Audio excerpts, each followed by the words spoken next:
just a bloke in a bar. What is up, ladies and gentlemen? Welcome to another episode of Bloke in a Bar, proudly brought to you by Bloke Jumpers. Going live tonight at 6 p.m. This beautiful petrol blue. And then we've got Maddie over there. The person in it, not so good.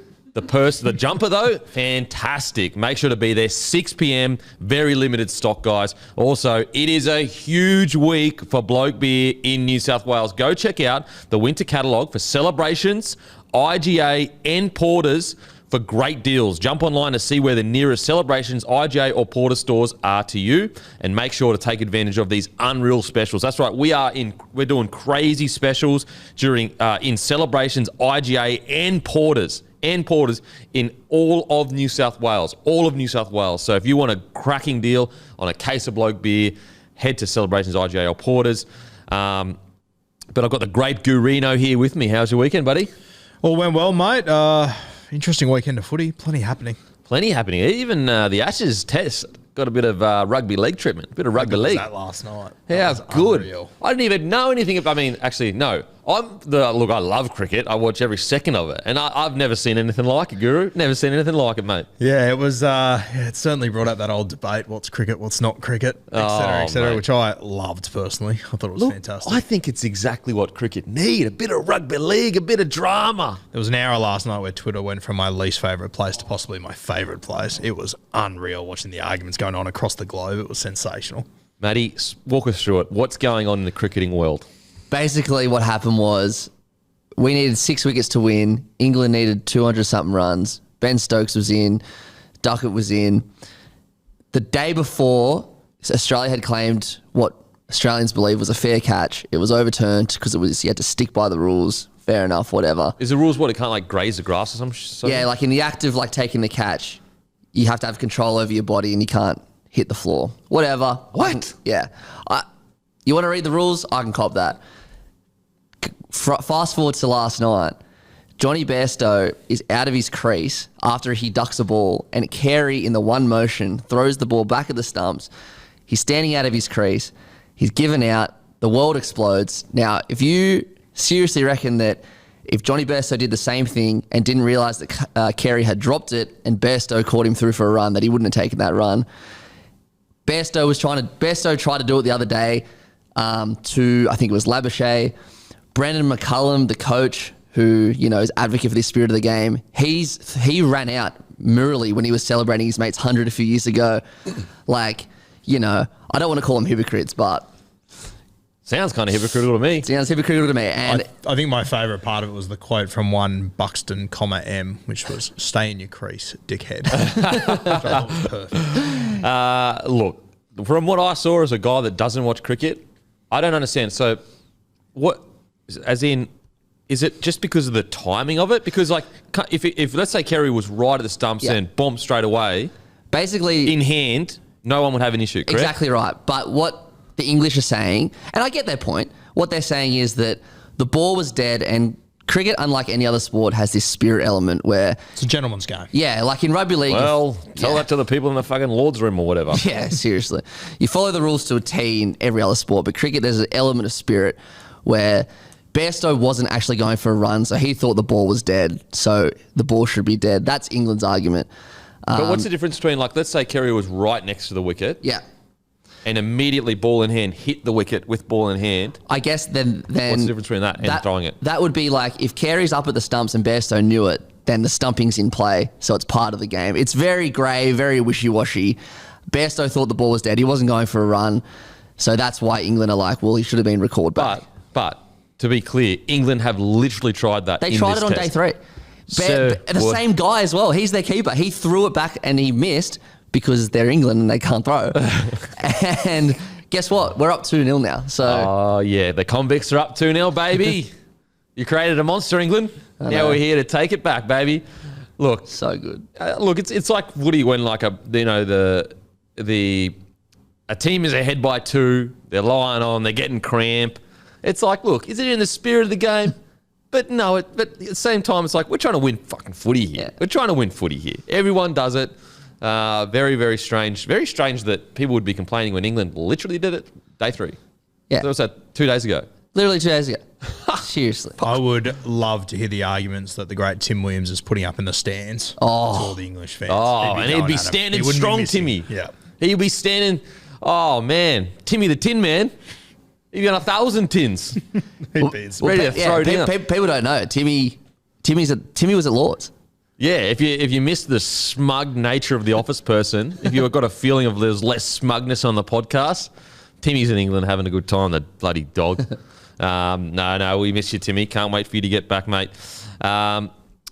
Listen, let's get into some accountability. Brought to you by Sportsbet. But this is my favourite time of the year when it comes to Sportsbet. Try July.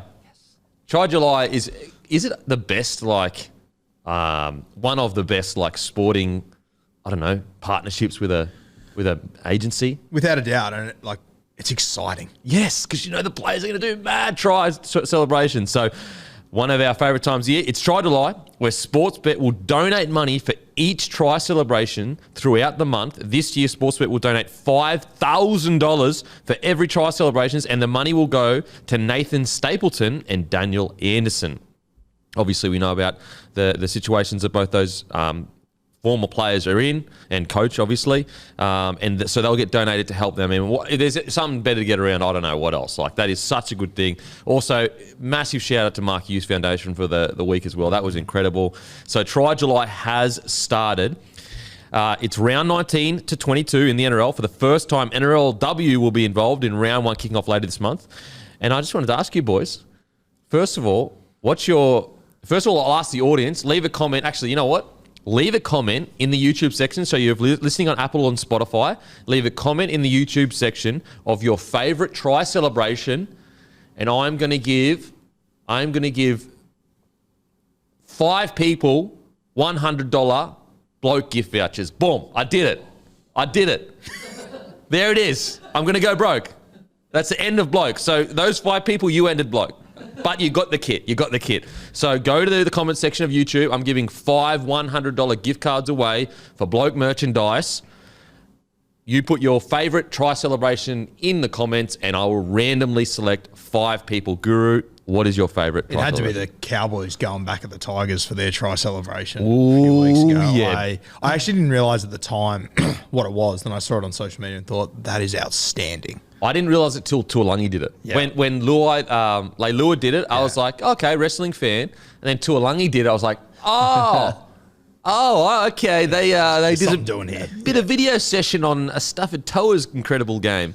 Bit of on repeat before the game started. Maddie, favourite try celebration? My favourite, I think it might have been last year, was Braden Hamlin-Welle and Jack Williams when they did the WWE. Now, I am not even kidding. At first glance, when it happened, I thought that there was a punch on.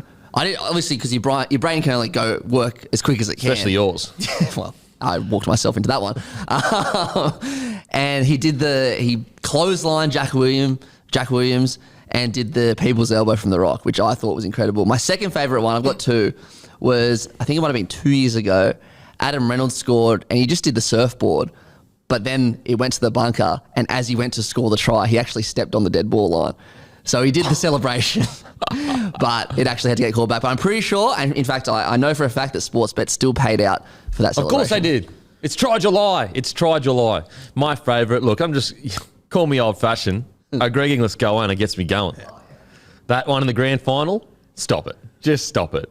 I'd love to put a shout out to the players to bring back the Mark Riddell celebration from a couple of years ago, where I forget the name of the bloke from Jerry Maguire. His wide receiver, and he tried to reenact his celebration. It was unreal. Yeah, the we bloke's jumped doing the thing. backflips and stuff, and Mark Riddell's just spinning around on the floor. Oh, that one? Yeah, it was mad. I like the one where he out of Jerry Maguire. It's fantastic. Okay. I thought you meant the one where he jumps the That was fence unreal too, and claps yeah. himself. I loved that one. I love that one as well because Corey Norman replicated it a few years later. Yeah. So I'd like to see if the cheese was back, the cheese to replicate it. Be perfect. Sir Cheezel, jump in the thingo. Guru, if you had a try celebration, what would yours be? This might shock you to your core, but I wasn't a noted try scorer. Really? Unlike yourself and unlike Maddie as well. What? Not a noted try scorer. That does shock me. I think when I actually caught a bomb the other night, I watched the tape back, I threw the ball in the air. I think that might have been the closest I'll ever get to one. Really? Okay, well, let's say there's a world where you score a try. I think I might bring back the old Warriors celebration where they crack open the. Oh, Coconut. yes. That was fantastic. Cracking. I like that one. Maddie, what would your try celebration be? I don't know about my try celebration, but No, it's got to be your celebration. All right. Well, I liked the one back in the day, throwing the footy around as a kid, where you punch the phone number into the phone and then put it next to that and then throw it at an opposition player's head. So that was a cracker. The Raiders did it one day. They scored, it sort of in early 2000s, scored a try, and then the team stood like bowling pins. They bowled the ball and they So all good. fell over. That was mad. I So think of that one as well. One of the Warriors players, I can't remember who it was, got in the celebration and went like this, and I'm pretty sure he got dropped the next week. That's so good. Fletcher's still got one of the grades. Well, The Origin. yeah. The damage It that haunts us caused. to this day. The but damage that caused. worth it. Look, we've got Chelly Mitt. We've got the hammer. But you know what? And I'm filthy I didn't do it. The flying beak. I'm filthy I didn't do it. I should have done the flying beak when I scored meaties when I played, but I didn't, and I regret it. So Try July, obviously brought to you by legends over at Sportsbet. I hope all the boys get behind it, as they always do, the boys get behind it. And it's like, what I love about the idea is like, as Aussies, you know, we are always mostly like, come on, don't carry on after you score a try. Pull your head in. It's a team game. But this is like the 1 month where we go, it's for charity. It's fun. Let's enjoy it. What was your, you like a little fist pump guy, or were you? No, the only time I ever celebrated. Surely against Parry, you must have given it some. No. It was at Broncos at the time was put your fucking head down and get back on the line. The only time I ever like fully celebrated was, so I'd gone to the Warriors, obviously struggled there, re-signed with the Broncos, fought my way back in the side, round one, Cowboys match winner, 75th minute, sold out stadium. And it was more of a selfish celebration in regards to like, you know, I grabbed the fucking jersey, pumped the Broncos thing. In two reasons. Like, I'm always a Bronco, will always be a Bronco. But also, was it just like a releasing of like, you know, all people talking shit saying that it was just 1 year kind of thing. Saying, well, fuck, no, this is what I do kind of like. But anyway. So let's get into accountability. Sharks defeat the Dragons, 52-16. We all went Sharkies. Rabbitohs defeat the Warriors. We all went Warriors. Oh, no. You deserve every bit of this, you dog. Yeah, I do. Unbelievable. do. I mean, we're talking about the Rabbitohs here. I assumed you'd win this week solely because of that. Yeah. Yeah, I was, as I said last week, I tipped South against Panthers. I just had a feeling that I lost hope. Only 5-day turnaround. South were playing really poorly. Warriors killing it. Warriors at home. I tried to justify it, but I can't. It's just disgraceful, really. I might be a sniffy. Okay. Keep going, Kevin. Okay. Panthers defeat Storm. I went Storm. Guru, Penrith, Timmy, Penrith, Matty, Storm. Uh-oh. Raiders defeat Titans. I went Raiders. Guru went Titans. Timmy went Raiders. Matty, Titans. Cowboys defeat Tigers. We all went Cowboys. Broncos defeat Dolphins. We all went Broncos. Knights defeat Bulldogs. We all went Knights. Manly defeat Roosters. I went Roosters. Guru went Manly. Timmy went Manly. Matty went Roosters. Timmy wins. He's not here. He's not here to claim it. Oh, my God. It's so annoying.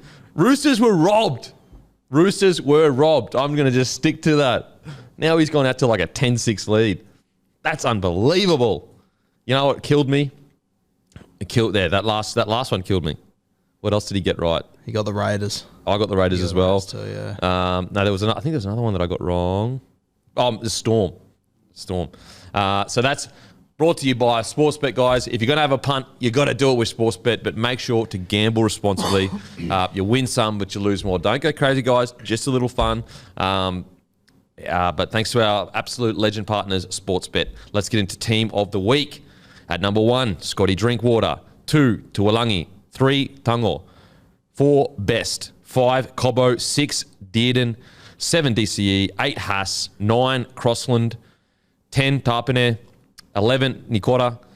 12, Fafita. 13, Murray. 14, Ponga. 15, Young. 16, Big Tommy Hazelton. 17, Nanai.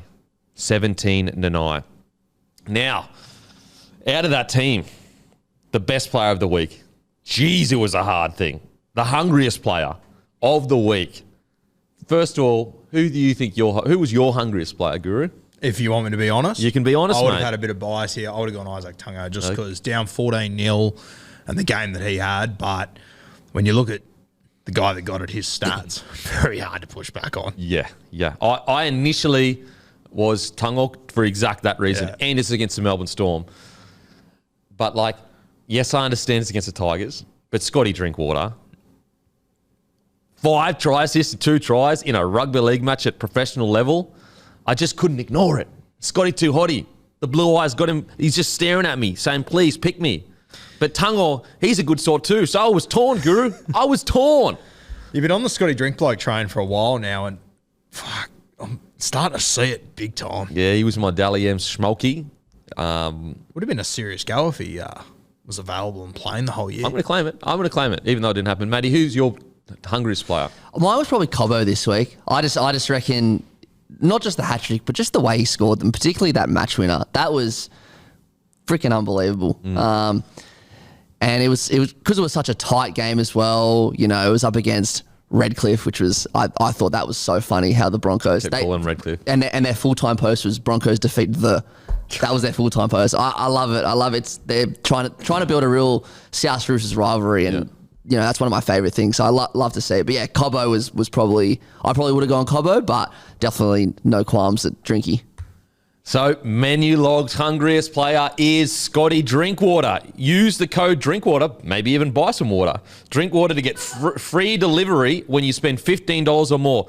But this hungriest player is a special one, guys, to help celebrate the launch of our new, Menu Log's new $dollar deals campaign. Menu Log are giving any bloke listener that uses a hungriest player code this week the chance to win $250 of Menu Log credit. Yep. All you got to do is use code Drinkwater and you'll go in the draw for $250 credit. That's a good dollar deal if you ask me. So the good thing about this is just the bloke community. You're not dealing with everyone that uses Menu Log. You're literally just fighting against the bloke community. So use code Drinkwater for free delivery when you spend $15 more, plus a chance to win $250 Menu Log credit.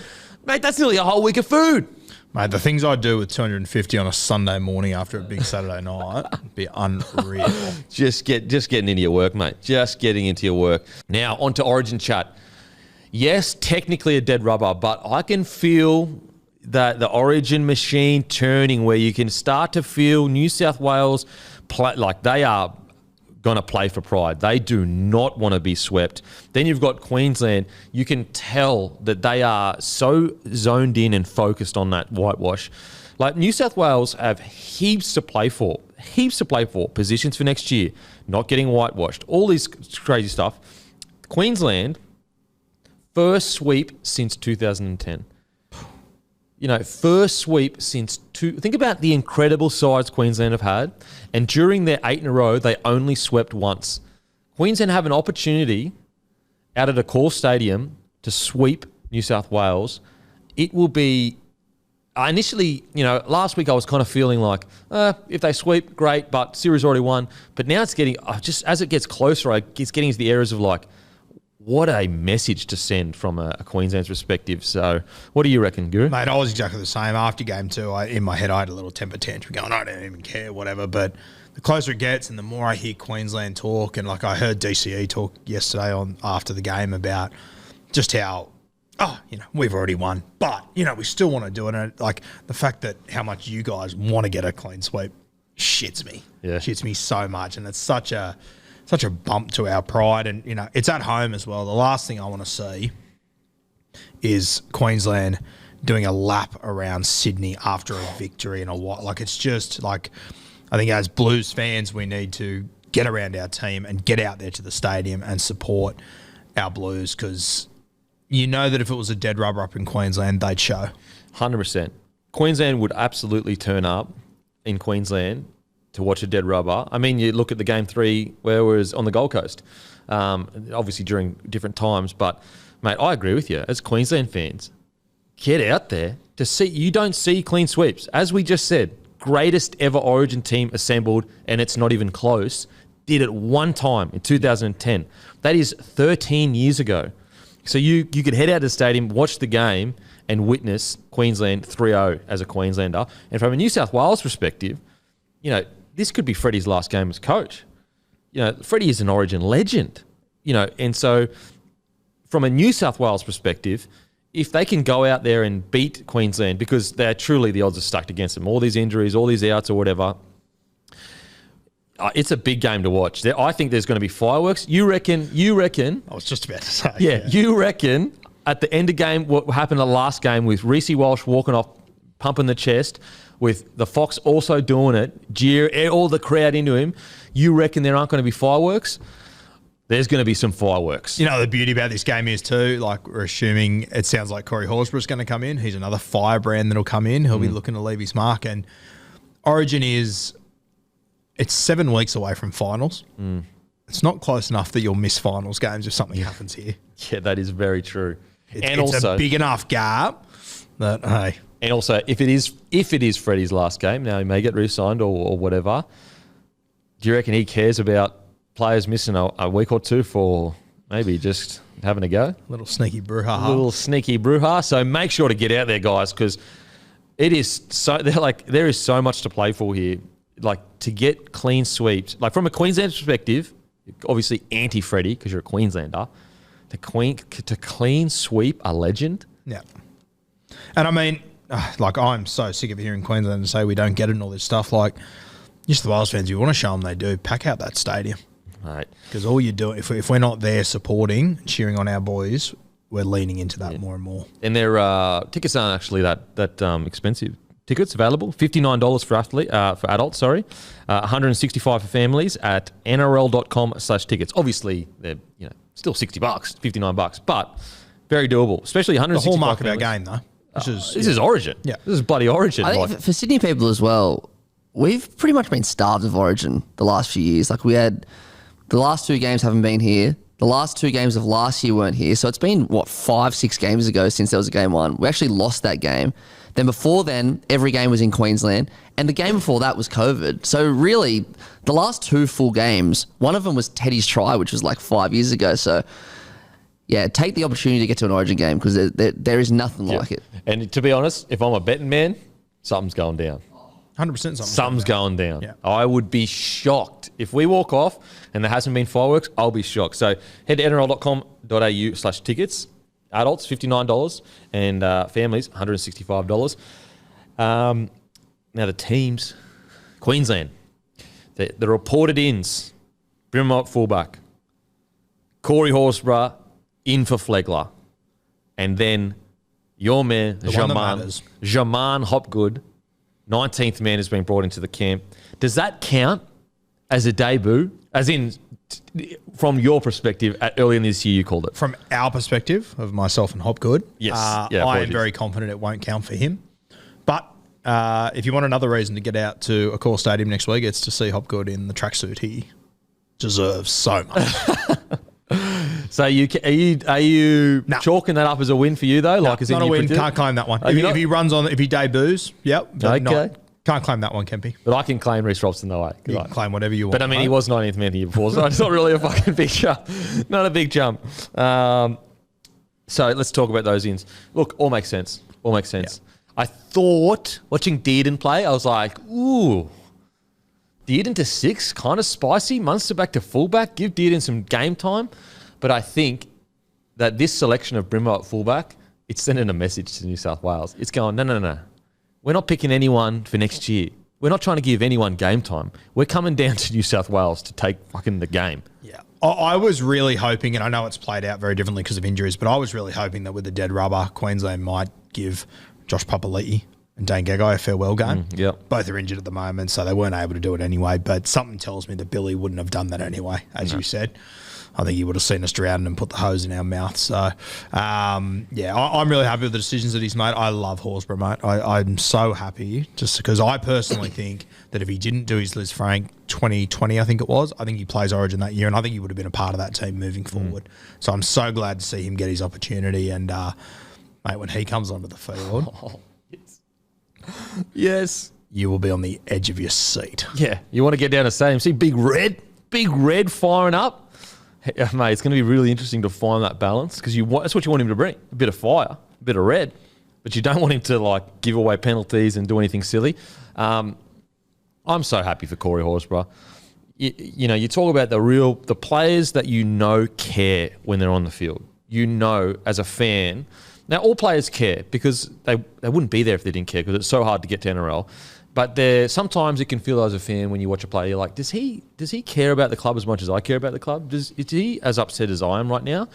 Whereas Horsburgh, there is not a single Raiders fan or Queensland fan that doesn't know that he cares just as much, if not more, than they do about the jerseys. Yeah, and if you want any more example, look to last week when he came back on the field with 5 minutes to go, and after 3 minutes he was on the sideline cramping up in both legs, simply because he went too hard.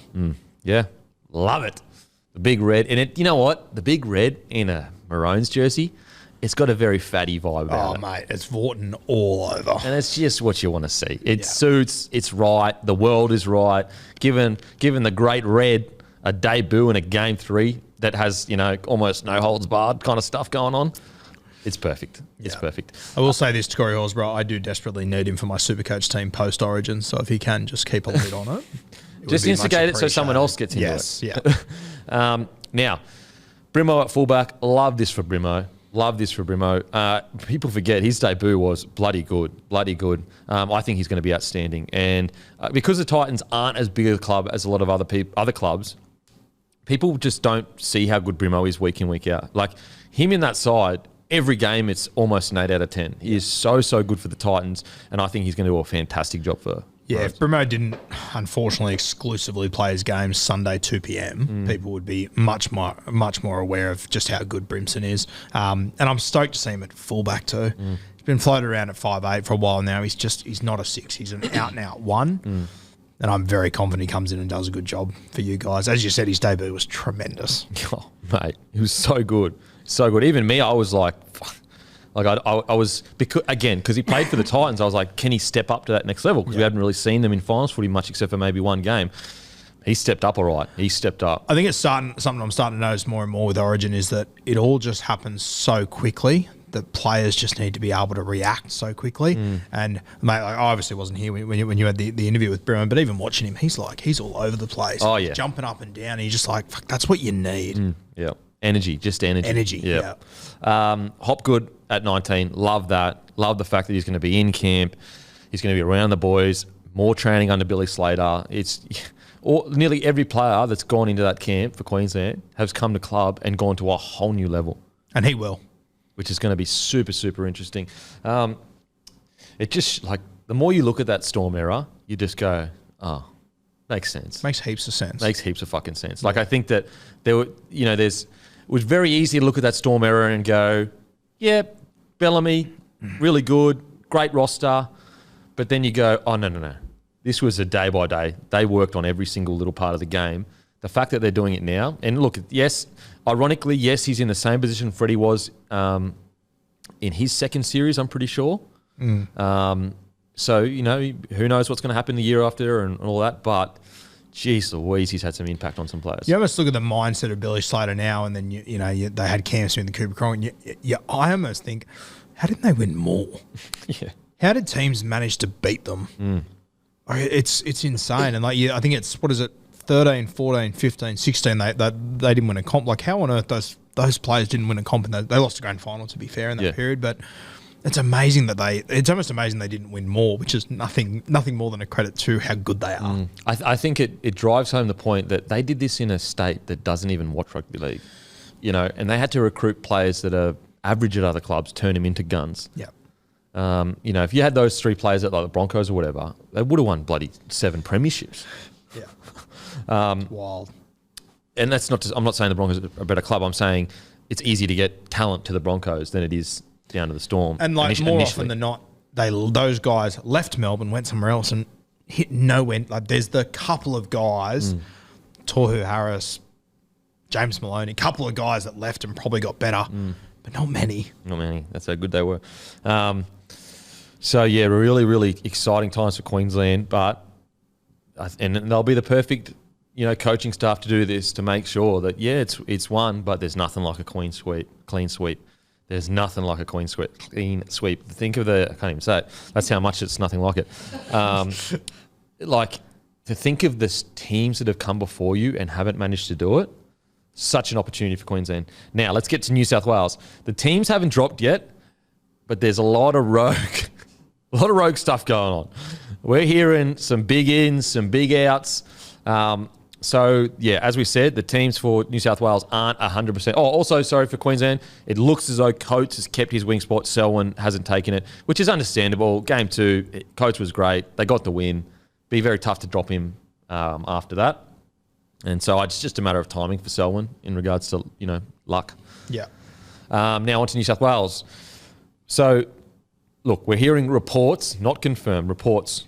Cody Walker in, potentially Gutho at 14. We're hearing Bradman Best will make his debut. Do you want me to read the likely team? Yep. So Teddy at fullback, Fox on one wing, Brian Tutt on the other side, Stephen Crichton at centre, Bradman Best making his debut, Cody Walker with a recall at 6, Mitch Moses at 7, Payne Haas and Jake Trbojevic up front, Reece Robson starts in the 9, Martin and Cam Murray on the edges, Isaiah Yeo in jersey 13, and the bench, Gutho, Regan Campbell-Gillard, Colin Muntungi and Damien Cook. So they're running with Cook and Gutho on the bench, if that's true.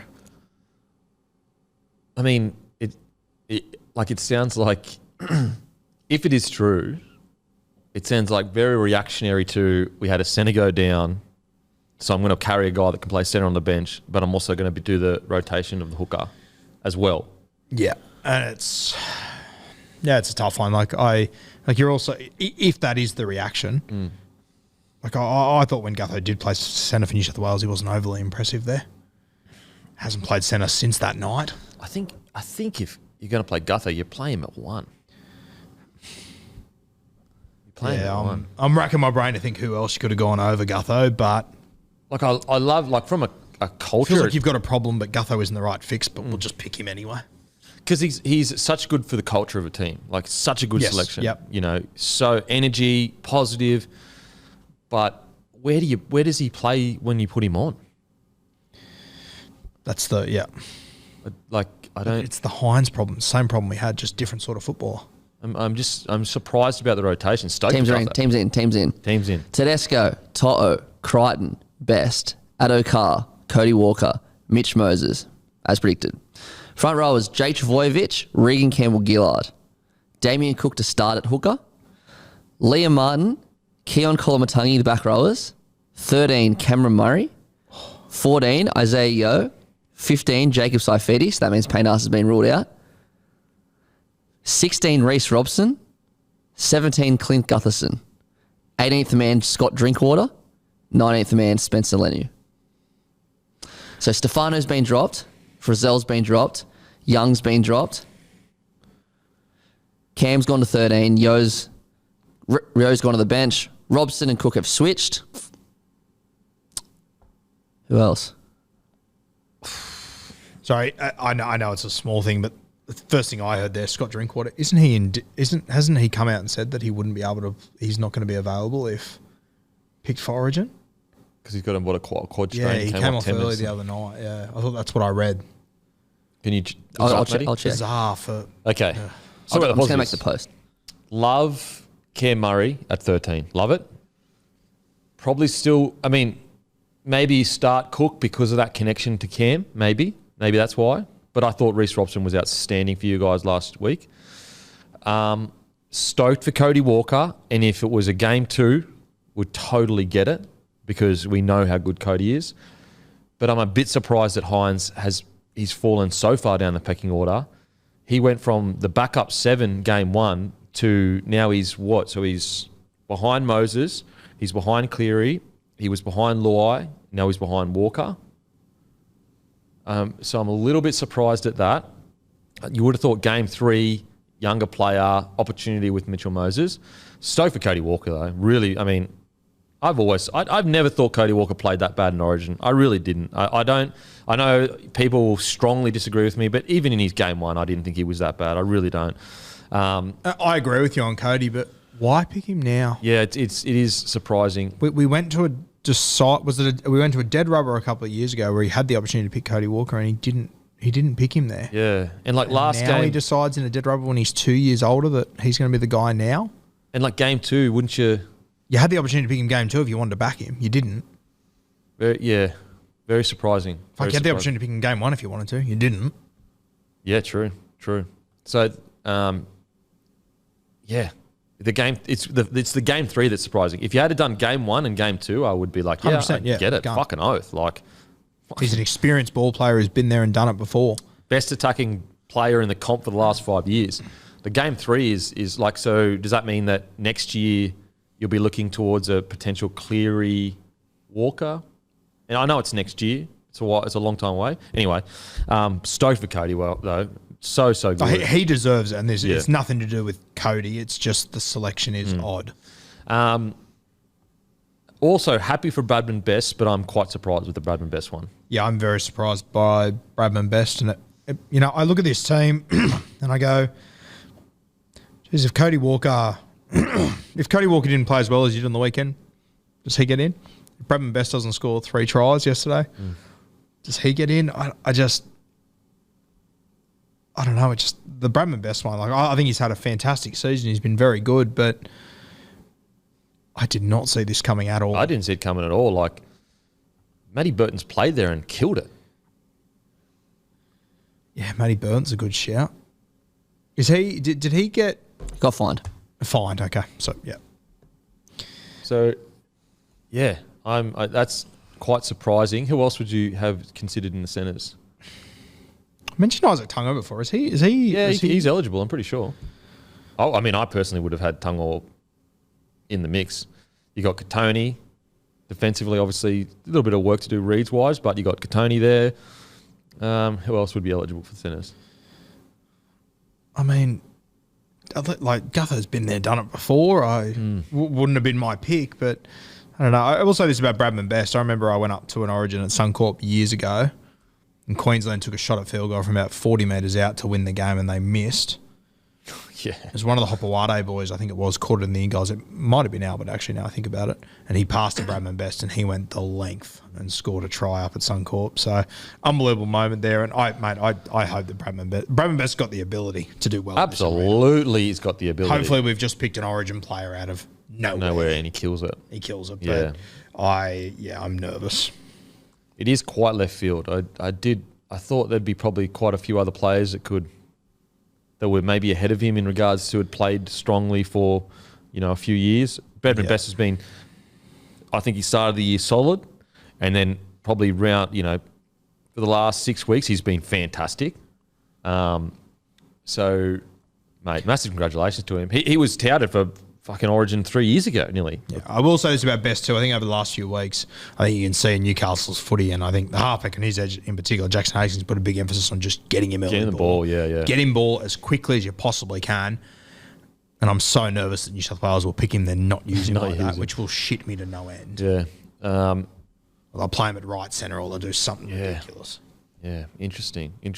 Regan Campbell-Gillard comes back into the fold. Looked like he may not get back into the fold. Now he is. I don't mind it at all, to be honest. I actually think that I was surprised he wasn't like, I didn't mind the Stefano one. I thought it was good if you're developing towards a future. But the fact that now Stefano has been dropped,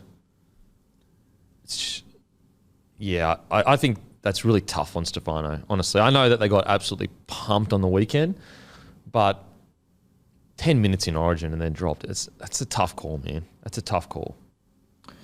Yeah, but it's also weirdly consistent with what Freddie does, which is like, I'm sorry, like I hope I'm wrong and I hope he comes out and kills it, but is anyone going to be shocked if Bradman Best finishes his career with one Origin? Mate, it's because if we come out and we lose this game, for example, he'll point at the new guys there. It'll be Cody Walker. It'll be Bradman Best. They'll come after, and it's just not fair. Well, and also, like, what I don't get is, like, if we're talking about form, Hudson Young just literally scored the match winner on the weekend. Yeah. And he got dropped. And I didn't think he was that bad in game 2. I actually thought he was quite good. Quite a few tackle breaks. He looked like he was going to do some damage. I also think, like, if you're going to pick a new front row forward on the bench, going Jacob Saifidi and leaving Spencer Leniu at 19th man, pick Spencer. Yeah, so Jacobs jumped Stefano and Spencer, and then not even Daniel. Daniel's, Okay. It's Isaiah Yeo at 14 too. I'm not sure if we spoke about this the other day. I personally think he's 13, or I don't know if I'd have him in the side. I'd have Isaiah on the bench. Using him as a 14. Just as a middle, like, or, As a middle, yeah. Or like if he needs to come on the edge and run some lines or whatever. I think he's good enough to keep in the squad. Yeah. So Gutho and this is going to be my question. Like, if we come out and we do well in this game and Cam Murray does well at 13, you know he will. He's a champion player. When we get to game 1 next year and Nathan Cleary's the halfback again, you would have to assume. Do they go back to Isaiah Yeo? No, I don't think so. Surely not. I mean, obviously it depends on form. Surely not. But yeah. Well, yeah. The combinations chat will come up again. I'm just trying to think how Gutho is going to be used. Yeah, sorry guys. Sorry, we're processing. Matty, what's your thoughts, mate? Well, I'll stick to the positives. I'm coming from a Rabbitohs perspective, but I'm really stoked for Kolomatangi. Yeah. I think if he didn't get injured, he probably would have been there game 1. I feel like, everyone compares him and Olakau'atu, and it's a great battle. And if Olakau'atu was there, I wouldn't be upset either. But I just think that late footwork that Kolomatangi has just before contact, it's so deadly, and he's just got the slickest hands for a big guy. I reckon he's absolutely made for Origin, so I'm really stoked for him. I have been on the Cam Murray 13 hill for a while, and again, I'm probably coming from a biased place, but I just reckon that's what we need. We need his quick play the balls, and I think he was obviously misused last game, and I just reckon from the get-go we need Cam in the middle on the field. He's better in the middle than he is on the edge, so I'm happy with that. Best, I'm shocked. I was there. I was standing on the sideline that game where he scored that try. That was proper insane. So good on him, but I really would have gone with Matty Burton.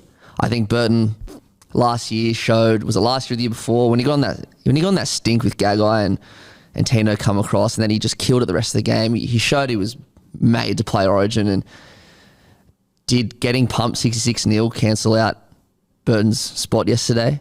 Maybe. Because Burton was the 18th man for the first 2 games. Like, where's he gone? That's where it kind of makes me think more and more that Freddie he's almost picking teams of the weekend before. I feel like there's a lot of recency bias that constantly go into these picks. I'll tell you what would the odds have been 8 weeks ago if I said to you, Stephen Crichton's going to play all 3 games, Bradman Best's going to make his debut, and Campbell Graham doesn't play a single game? Yeah. Unbelievable. It's, Origin. Wild ride. Stoked for Keon. Definitely deserves it. There's a guy that's been playing good footy for two or 3 years. At least definitely 2 years. And when you talk about like earning jerseys, it meaning something, Keon has earned his jersey. He has earned it for consistent footy. So very, very happy for Keon. And I can't wait to see how he plays. I feel like Hudson Young, I'm still reeling from that. Like that's a young, big forward that could have been part of Origin for you for quite a few years now, and maybe he will come back in next year. But it all, Just on Keon and Cam Murray, pretty special moment there when they lock into their first scrum. They were in the same Mascot Jets team together from 6s to 15s or whatever. So true. Keon was the 5'8" back then, the biggest 5'8" of all time. It's strange as well. Is like Cookie went from not even making the side in game 1 to by game 3 the starting hooker. And Hines isn't even close. Burton, 18th man twice, gone. Young, gone. Frizzell, I can understand. I don't think Frizzell played poorly. I can understand from a perspective of like age. You give some young guy a crack into game 3. Stefano, gone. It almost feels like there's just no rules. That's what it feels like. Like there's certain guys that you can go, okay, I get it from that perspective, but then that perspective doesn't apply to other guys in the team and throughout the series. It just makes it so difficult. Yeah. The thing I do like about the Best situation, like although I feel like he probably hasn't played enough consistent footy over a couple of years to jag that spot off of Burton, what I do like about him is if there is a guy that has Origin in him, like if you look at him and you go, you watch him play, you watch the physicality, it is a guy like Bradman Best. Yeah. Big, fucking strong, fast, hyper aggressive. And so it won't surprise me if he goes well. Yeah. I'm not sure if he will, but if he goes out and he's physically dominating the opposition, I can see that in him. I can really see that in him. But I will say I think that I probably would have selected Burton at centre ahead of him. I think obviously Burton on the weekend, not great. And the Bulldogs have been struggling for a while now. But I think he'd proven himself in the Origin arena and also at Penrith that he steps up in the big games. And so that's quite surprising for me. There's a fair argument that Burton was the best guy to pick at centre 14 and 18. He's missed out on all three. Well, he would have been our 14 last week if you didn't go Cookie. Our 14. Well, Timmy's. We'd like to have you on board. That's good. By the way, talking Origin, who's your son going to be born? Yeah, I've been fucking... Been thinking about this? Yeah. I've already fucking come to grips with this shit. I tried to ask the missus if she'd go to... The problem is if you go to Queensland, you've just got to sit around waiting for her to go to birth. So I've looked into it, trust me. I asked her if she'd do it. She was open to it. Oh, we'll take him. The only thing is I just can't running this business. So we talked about it and I said, would you go up and have the baby in Queensland, please? And she said, yeah, I'd be open to it. Then we spoke about it more and she's like, well, then I'd literally have to sit somewhere, for could be 2 weeks or whatever it is and wait for birth. And she's not going to do that by herself. And so... It'll be fun in 2043 where Jermaine Kemp's making his debut for the New Wales Blues. That'll be fantastic in Scotland. Not happening. He's playing, he's playing his footy in Queensland. I'll fly in, fly out. He'll be the first ever fucking under 6 player fly in, fly out on the weekends. I think the Roosters have already had a few. Sorry, I got very distracted. So, yeah, stoked for Keon. I think dropping Young, I don't like that call. I don't like Stefano getting dropped after 10 minutes. I'm stoked for Bradman Best. I really am. And years ago we tipped him to play Origin, but I probably would have gone Matty Burton. That hasn't been the case, so I hope Bradman Best kills it. Cody Walker, absolutely stoked for him. Just a bit surprised that he's picked in a game 3, but he wasn't picked in the game 2 or 1. Nico Hines, obviously nowhere near the conversation now, which is very surprising to me. He if Cleary was injured heading into game 1, he would have been selected at 7.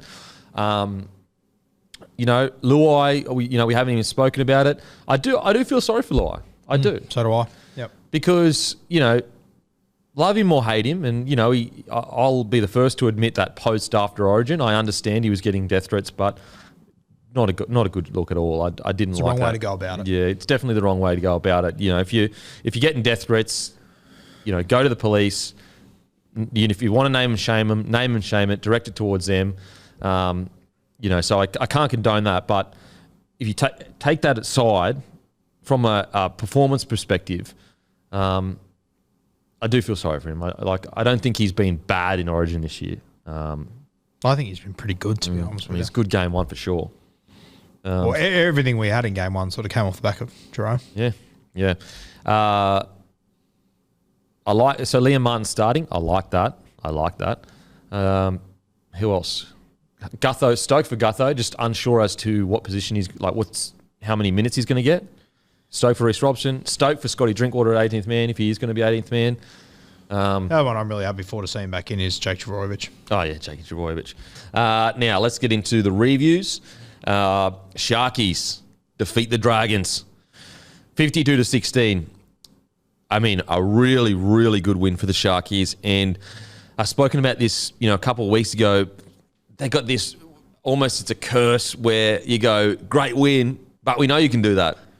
And it's like, as a Sharkies fan, it's like, well, I want you to be celebratory of this incredible 50. We put 50 points on the Dragons in a derby, but at the same time, we have to be honest and say, yeah, for sure, this is what the Sharkies are, but we need to see it against a top 8 side. And that's the thing, Hemi. I feel like a dick not complimenting the Sharks too much off the back of this, but I know you can do this. Yeah. I don't care. I know you can do this. You were always going to do this. It's that you want to see them perform against those top 8 sides, and we haven't seen it so far this year. We saw very little of it last year. We know they're capable of doing it. They've shown in games, even ones they haven't won, that they've competed with those top 8 sides. But And I'm not sure what their draw is over the next few weeks, but I've got a feeling they've got a few bottom 8 teams. It's about 3 weeks. I think Warriors are their first top 8 side. Yeah, okay. And they might be out of the top. I mean, I don't think they will be, but they could be. That's how close the top 8 is. Yeah, it's tough. So, yeah, it's hard to work out what to say about the Sharkies. I'll say this to their credit. I thought the Dragons in the first 20 minutes, I sat there and went, oh, this is going to be a different story. Yeah. They've actually come to play here. But then, of course, as soon as the Sharkies got a little bit of possession and Nico Hines got some good ball, it was just over. Yeah. So what I'm going to do is we're going to set aside they have to be the top 8. Yeah. And let's talk about this team as if they just beat an NRL team 52-16. So for people listening, we're aware that they need to be the top 8 side to, really. But let's just celebrate the fact that they won a 52-16. Nico Hines was unbelievable. Unbelievable. I love the fact that he obviously struggled against Storm and then the whole New South Wales thing. Came out and was just on fire. But another guy I want to speak about is Matty Moylan. Yeah. I thought Matty Moylan was outstanding this game. Yeah, Matty Moylan, and like I'm in I'm in a lot of Facebook groups just to see what fans are saying and whatnot. And geez, Cronulla fans are going after Moyser. They are coming for him. And, I always think back to that stat that I think it was Matty pointed out at the end of last year that he had the most try contributions. And you think about how potent that edge is. You've got to give some credit to the 5'8". Yeah. And I know defensively Matty Moylan has issues, but I also think there's 3 guys on that edge that are really struggling in defence. Did all right the other night. To their credit, but I think for the last few months, there's 3 guys on that edge that have been struggling. So, I thought Moyser was tremendous. I thought that try that he put Nikora through, that's what I love about Matt Moylan is that with his ball playing, he's able to play slow and let the defense make their decisions. And the way that he's able to play, you can play before the line, at the line, or through the line. The way that Moyser plays through the line, he's an absolute freak at it. Yeah. It's one of those skills you can't really coach. You've either got it or you don't. Moyser's always had it. It's what I loved about him when he was at the Panthers originally. Yeah. Yeah, I think that the biggest challenge for Moyser is, we all know he can attack. There's no denying that. It's just defence. It's really defence. And a few weeks ago, I was actually thinking, maybe you bring in Trindle a bit earlier than you probably normally would to see how he goes. Obviously, then you could make a decision heading into finals footy. But when Moyser comes out and plays like this, you go, well, at the moment, it would be incredibly harsh to be bringing in anyone for Moyser. What I love too about Moyser in this game is that it wasn't all the flash plays, but he just took a lot of hit-ups. He just came off his left foot and went straight back into the ruck on a number of occasions, which you love to see. And isn't it just great to see Moylan playing footy for more than 2 weeks? It wasn't that long ago that he just couldn't put any rugby league together. Yeah, I know. It's bizarre. It is it doesn't make sense. It's like overnight it just changed. And that's got to be his fitness program. Yeah. And you look at the Sharkies, I know they had a couple of front rowers struggle with injury, but to keep players in key positions relatively okay. They haven't been decimated like other clubs. I will say this about Matty Moylan, his career hasn't played out the way that I thought it would. When I first saw him for Penrith and he was captain at age 23 or something, I thought he was going to be the next big thing. I really wish Moyser would have come along 5 years later. I wish he was part of this current Penrith system.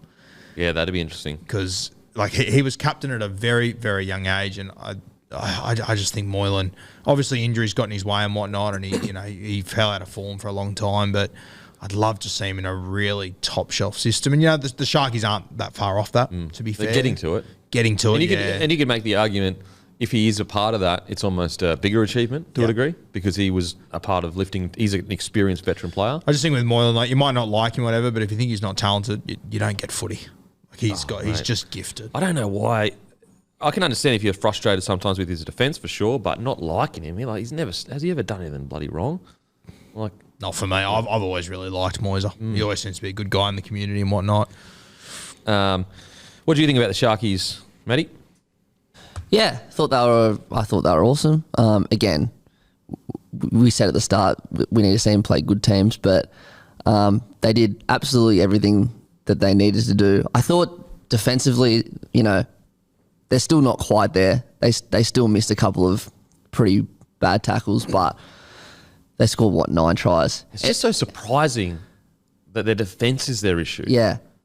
Because and that's gonna be their problem. But I had a look ahead at the draw.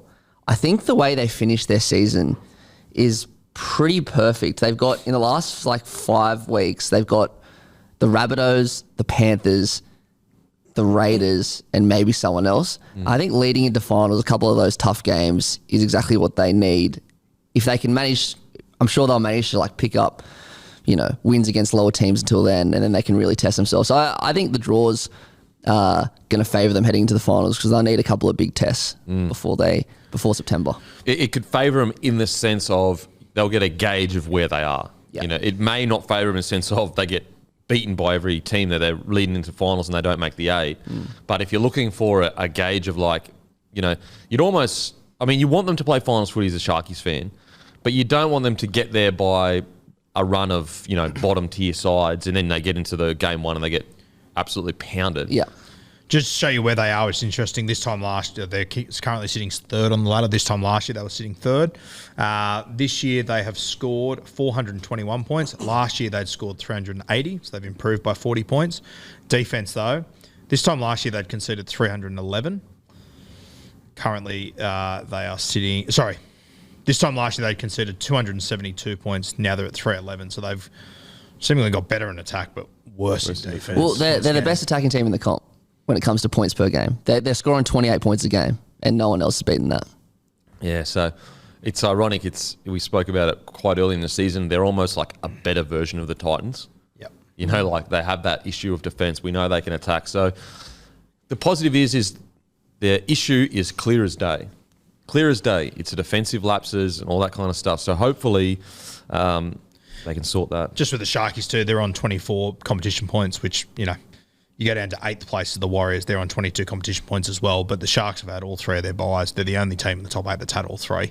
So every other team has at least 1 more buy or 2 buys to come. So it's fantastic. The competition is this way that you can be sitting in third and you're not that far off. Yeah, you're not locked in. Yeah, you're not locked in at all.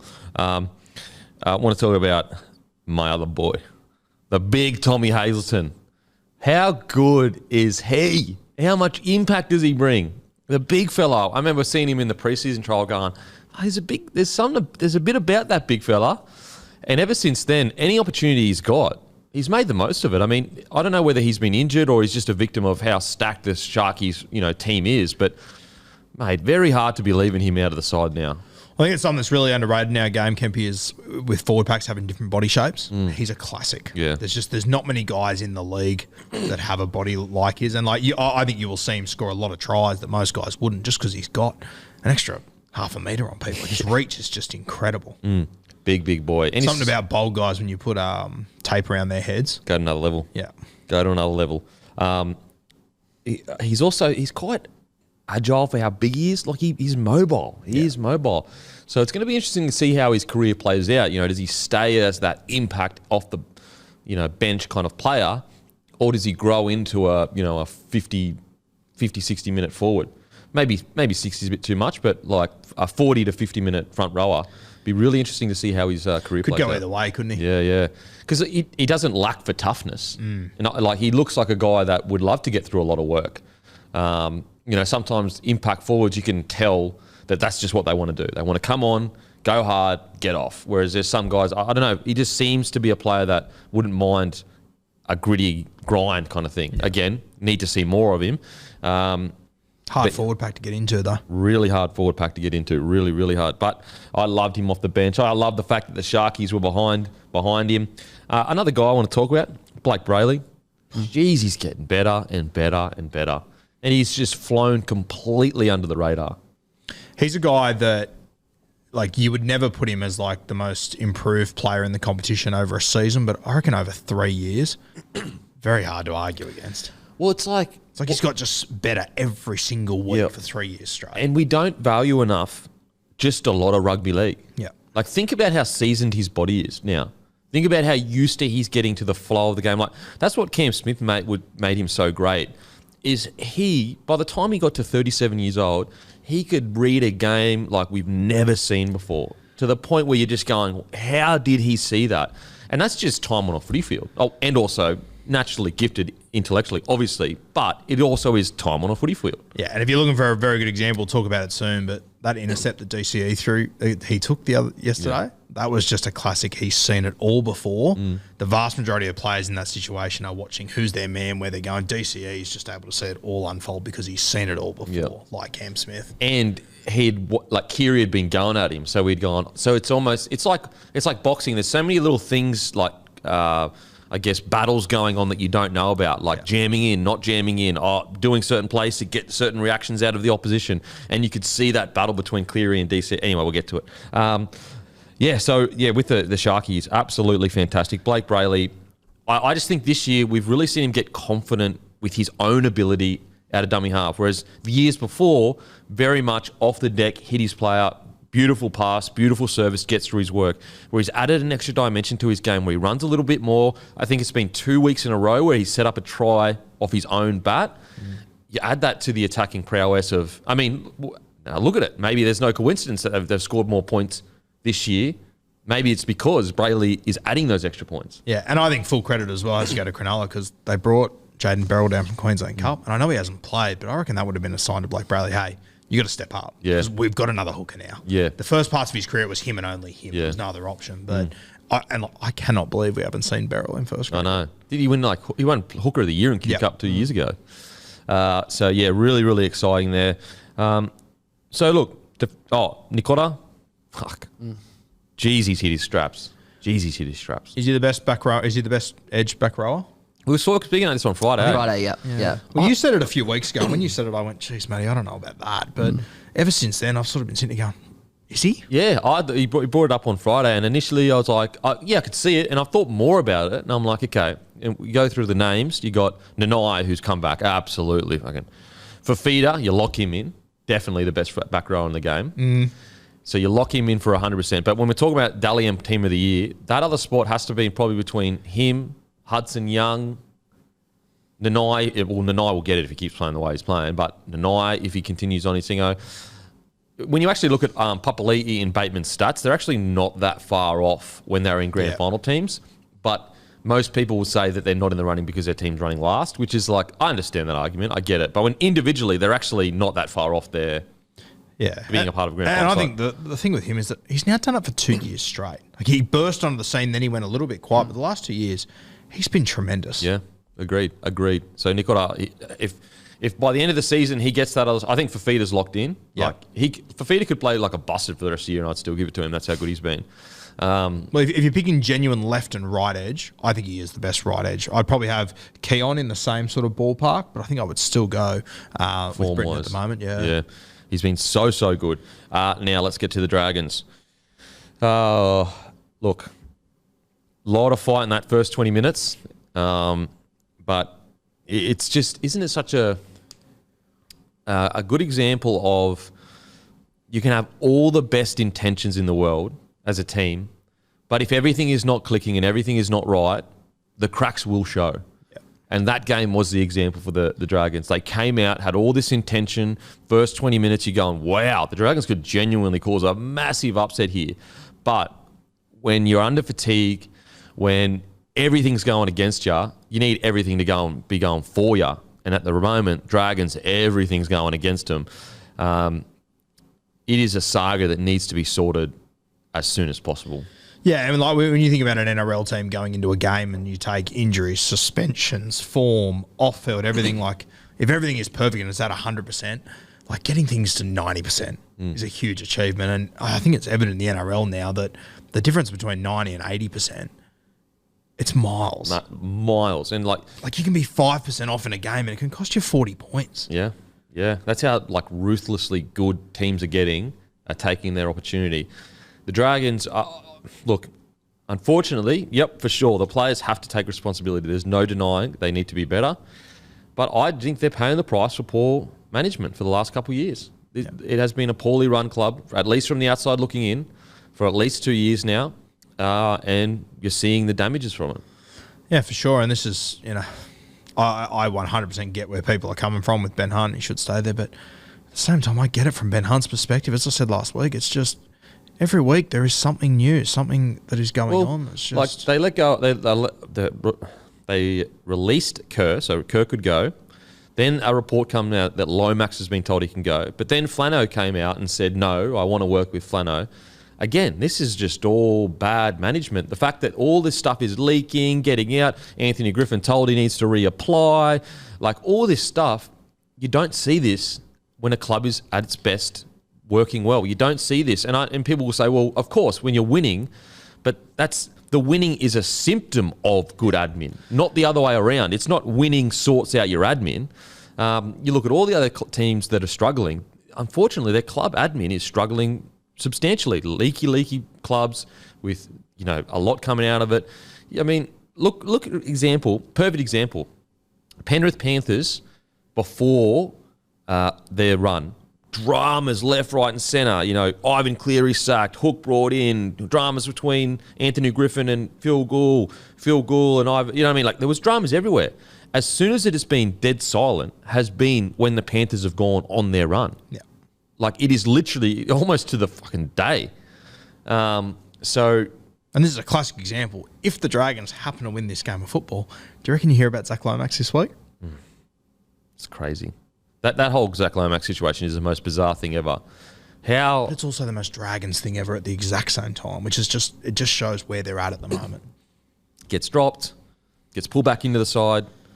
Then now there's reports that he's, on the outer. Then he's told he can go elsewhere. But then they swap sides for no apparent reason. Yeah. Then the new coach comes in and says, no, I want to work with Lomax. It's just surprising. The whole thing is just doesn't make any sense. And then some of the decisions and selections on the weekend I thought were a bit surprising. The fact that they put Fainai and Monga on an edge together with Sullivan, it's like, mate, you're asking for trouble there. I mean, look at the Bulldogs, same situation.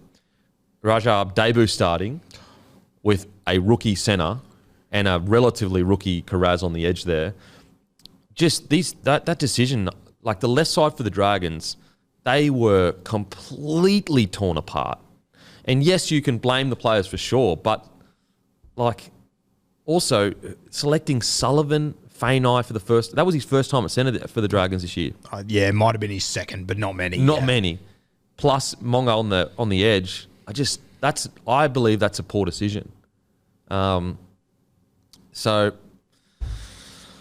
Yeah, look, DeBellin once again got through a bunch of work, didn't stop trying, but we could talk about individual and defensively on the edges, they're quite poor. Sloan once again, really mixed night, incredible try, but then doesn't dive on the ball when he should be diving on the ball. I know it's a brave thing, I know it's dangerous, I know you can get knocked out, but you got to do it. Yeah, and watching that live, I knew Sloan was never getting that ball, unfortunately. Which is, it's sad. It sucks. But then you see him take that bomb and break away from 3-4 tackles and run away. You're just like, I see it, but there's just so many other things Sloan has to put together in his game. Yeah, you see it, it is. There's a lot of players at the moment at clubs that are struggling with this incredible potential, but they just rest of their game it's not rounded out, and so I do believe Flano will be able to get through to him. I think that he might be the right guy to get those tougher edges into his game where he's willing to dive on the ball and instead of chip chasing it out of his own end, he decides to just take the tough carry or whatever. So really mixed night for Sloan. And that's why it's so hard as a young fella when you have these parts of your game like that where you should dive on the ball but you didn't. But then you go and score a try that literally most players in the comp can't do. So very hard to convince a young fella that you'd almost trade the try for the dive at the ball on the ground. But you would every day of the week. Yeah, you would trade it because that try will come anyway. Yeah. Because that's who you are. You're a gun. You're a superstar. Sloan, his potential at fullback is fucking unbelievable. But it's all the stuff that you need to work on. They're decisions. They are decisions. And those are the moments that, if you were to get Sloan to sit in a room with Billy Slater, to that try, he'd go, I don't care. This is the moment that matters here. Yeah. I mean, you looked at... and look, all young players are dealing with it. Like Reece Walsh, he's dealing with his own issues of rounding out his game. Like he's a superstar and he killed it in Origin and all that. But there are parts of his game. So it's not uncommon for a young fella to come into grade and need a bit of rounding out. the concern I have at the Dragons at the moment, like right now, is these young guys for the last 2 to 3 years haven't been treated the way young up-and-coming guns should be treated.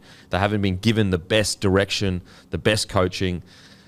And I think Flano can do that, though. I really do think he can get the best out of these guys. And that's the frustrating thing. I think you described it well there, that you look at these young guys and they're not well rounded out yet, but you look at all the guys that have left the Dragons, Robson, Garrick, Saab, all these guys, despite not being in the greatest system, some of them, Jackson Ford, they've become well rounded very quickly. Yeah. And so, yeah, we always say players need to take responsibility, but I personally think these young guns like Sullivan, Amone, Sloan, I personally think they have been let down by the development by the club, unfortunately. But Flano is coming next year, so at least, we speak negatively about how the club has been run, but they are getting Flano in, so you've got to give him props for that. He is a premiership winning coach that took a side that was very average when he came on board to a fucking great side, a great side. You just got to hope the damage isn't too deep for the next 2 months. That's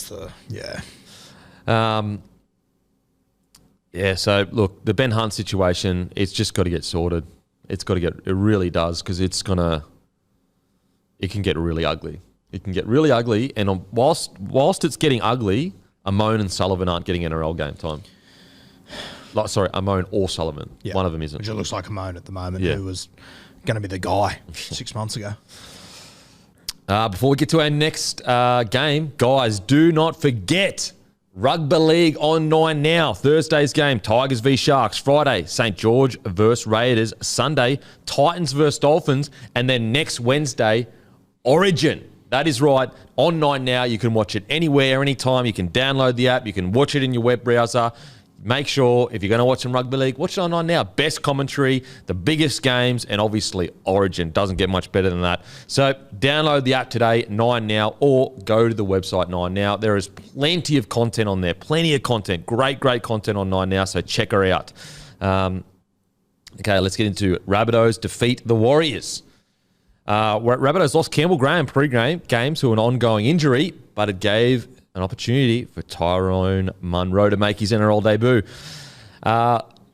Really good win for the Warriors. Short turnaround over in New Zealand, terrible weather. We know how good the Warriors have been, but the Rabbitohs got it done. Really important win for the club. What did you think of the game, mate? Yeah, I thought, to be honest with you, I thought the conditions would actually favour the New Zealand Warriors and just the way that SJ has been playing the last few weeks. But Cody Walker, that's one of the better kicking performances I've seen. I thought he was tremendous in this one. I think we constantly look at Cody Walker and go, he's the highlights guy, he's the excitement machine. But then you watch that game the other night and go, oh no, he's an experienced, mature ball player. Like, he essentially played halfback the other night. Yeah. He was fantastic. You mentioned Ty Munro, mate. I remember watching him play SG ball at the start of this year. So he's gone SG ball, flag, New South Wales Cup, first grade, and he scored a try on debut in each of them. Wow. I didn't know that. Insane, yeah. And I can hear people at home about to lose their minds, but you look at his body shape right now, and I'm very confident that in a few years' time we'll look back and go, geez, look how skinny he was, same as GI. So he's just got that body shape. He's very talented, a very good kid too, Ty. And it's like that Selwyn Cobbo magic about him. Yeah. Just that, like, things just happen. He just has the bounce of the ball. He knows where certain things and when to kick, when not to kick. And, mate, he is, like, what have we been talking about with the Rabbitohs for, 3 years now? Probably just missing another outside backs. Campbell Graham obviously stepped up into that role. Isaiah Tass, obviously, I think he's been fantastic. But the team looks stacked now because you've got Whiten coming to the club. Most likely will play in the centres, but I mean, be very hard pressed to, like, maybe Tass gets a good gig somewhere else. I'm not sure, but pretty tough on Tass to have him replaced. And there's a couple of young guys still to come in the Rabbitohs system that I think are going to be very, very good in game I would feel terrible for Tass because, like, Tass has worked so hard to get where he is right now. He's been to the Bulldogs, to the Broncos, finally gets his crack, and he has been outstanding. And not to say that Tyrone Munro would immediately take his spot, but you'd have to say with a first-grade preseason under his belt, so he wasn't in first-grade preseason this year. No, he did the preseason, so he did but he preseason. was playing SG ball and doing the first grade preseason. Yeah. He's a freak, and that's where I feel sorry for Tass, because you look at Tass is here and Ty's here, but Ty's potential is sky high, and I'm just not sure if Tass has that superstar level he can go to. Yeah. But timing and everything in rugby league can be brutal. Oh, so brutal. I will say though, plenty of other clubs could use a guy like Tass. 100% Like could. Fuck, look at the Bulldogs on the weekend. Yep. Could kill for a guy like Tass and Haas as well. So yeah, Tyrone Munro. Like Munro, he's just, you can see the magic already. Sometimes you watch a debutant and you're like, solid, yeah, okay. Or he has a big, oh wow, Jesus Christ. That's Timmy coming in to claim his accountability award this week. Unbelievable. So some players, they come in and they might like run for 200 metres or whatever, and you go, yep, had a red hot crack, good debut, could be a solid first grader. And then some players come in and you can just see from the moment they step on that field, they've got that it factor. Tyrone Munro is that guy. And that's the thing with Munro. You look at him from SG ball all the way through this year. As he's gone to each new level, he's gone to a new level. And it's very rare you get guys that can handle step-ups like that so easily. Yeah. He's done 4 in 6 months. Unbelievable. And imagine going to New Zealand in those conditions and still handling yourself. Yeah.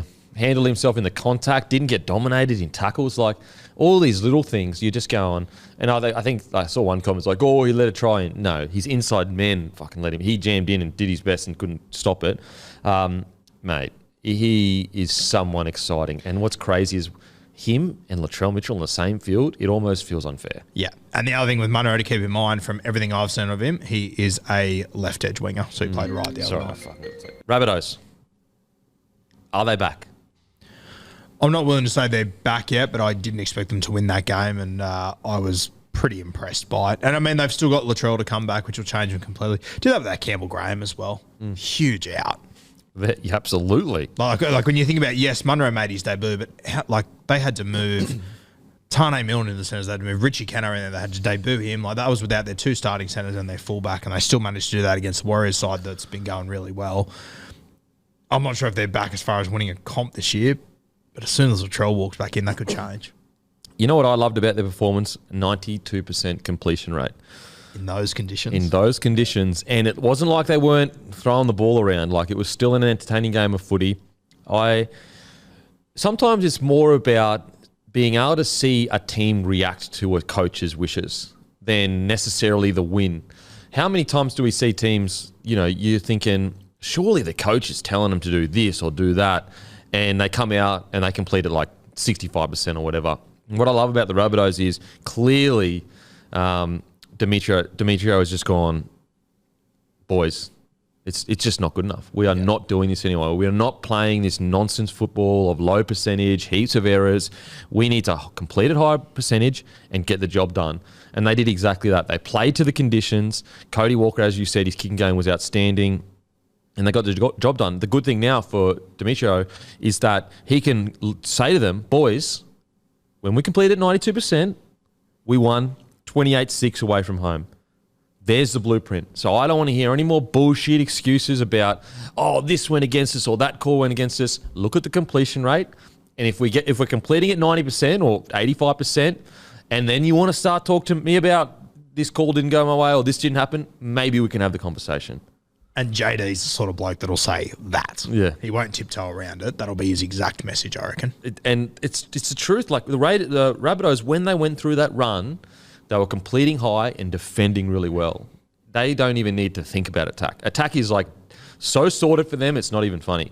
And so I agree with you. Like, you can't say they're back, but at the same time, very important win for their confidence and very important win from stop, because you could feel the pressure beginning to mount of like, uh-oh, like people starting to like look each other like, because like the first week they lose, it's all good. Second week they lose, okay, a bit of a rough patch, got a few injuries. Third week, people start looking around going, oh shit.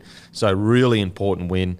And it's the way they did it too. They didn't do it by the way a lot of people think they would, which is Cody Walker, 17,000 try assist, fucking chip chase, flicks out the back. You know, Latrell Mitchell obviously was out, but Latrell Mitchell just took him to a massive victory. No, this was a team performance, ticking every box you can tick to get a victory. I know we already spoke about it, but Cody Walker's kicking game, some of those nudges he put in, that one where he got it on the wraparound down the short side, Cody Walker's ability to be going at full pace and kick a ball and make it look like a helium balloon is unbelievable. It's craziness. That one that he put back into the in goals, I feel very confident saying he's the only footballer in this comp that could have done that in those conditions. Mate, really, really good win for the Rabbitohs. Really, really sets them back on track, cuts all the noise out. They can be excited for when Trell eventually gets back. They've got the Dogs this week, and, you know, we'll get to the Dogs, but I don't see them bouncing back anytime soon. But really, really good win. Let's move on to this might be a little bit shorter with me, guys, because I've got some stuff I've got to get to today, unfortunately. But don't worry, I'll make up for it later in the week. Fuck. Now let's get to the Warriors. Look, is it what you want? Of course not. Home game, sold out stadium. Well, yeah, they did sell all the tickets. The weather didn't help them.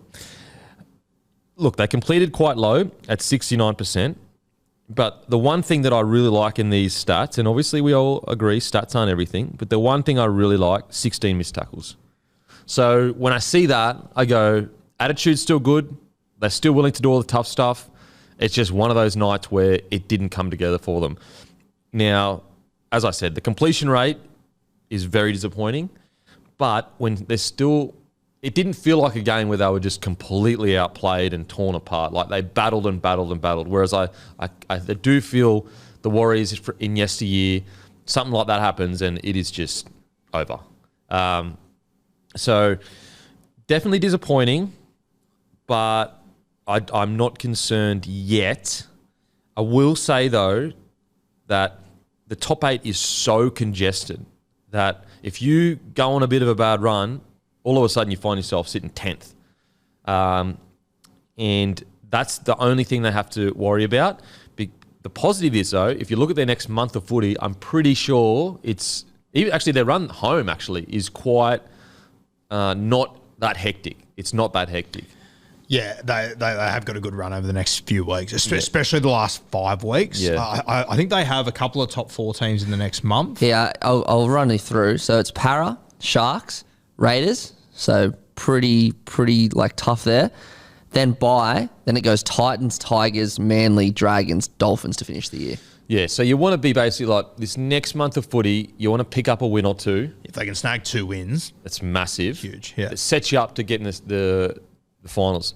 The worry, so that you got the positive is your run home is fantastic. Really, really good. The worry is just need to be really cautious over this next 2 to 3 weeks of rugby league because, as I said, you drop a few games, you drop out of the 8, your confidence drops. All of a sudden, all that momentum you'd built, all the excitement turns into anger. So that, as I said, I'm not sitting here going, like the Warriors were terrible, but it's going to be a tough few weeks. Get through that, and then I think they make their run home. It is pretty impressive to lose 28-6 and only have 4 players that missed more than 1 tackle.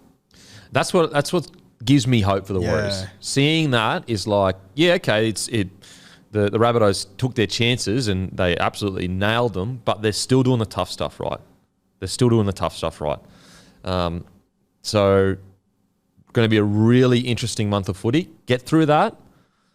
Look, it's not a guarantee they'll make the 8, but they set themselves up perfectly for the run home because the run home, the Warriors definitely should win 4 from 6 probably.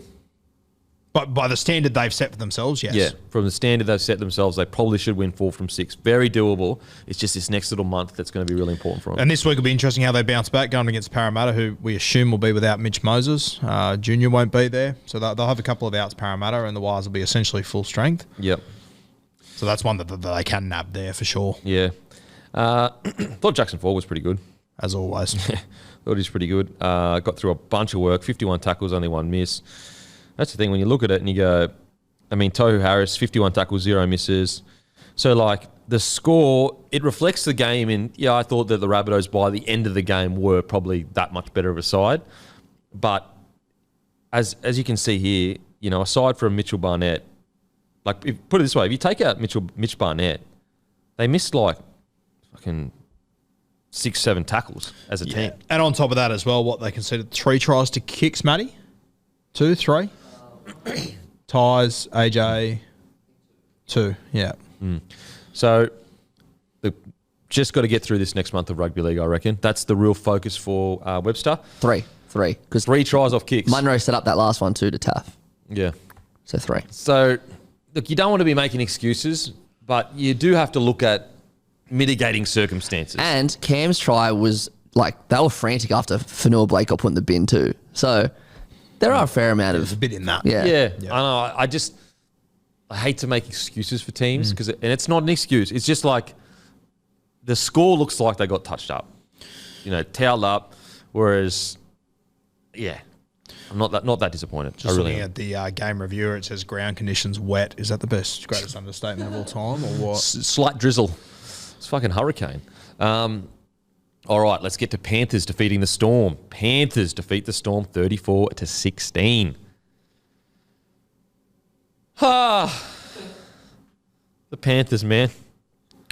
Jesus.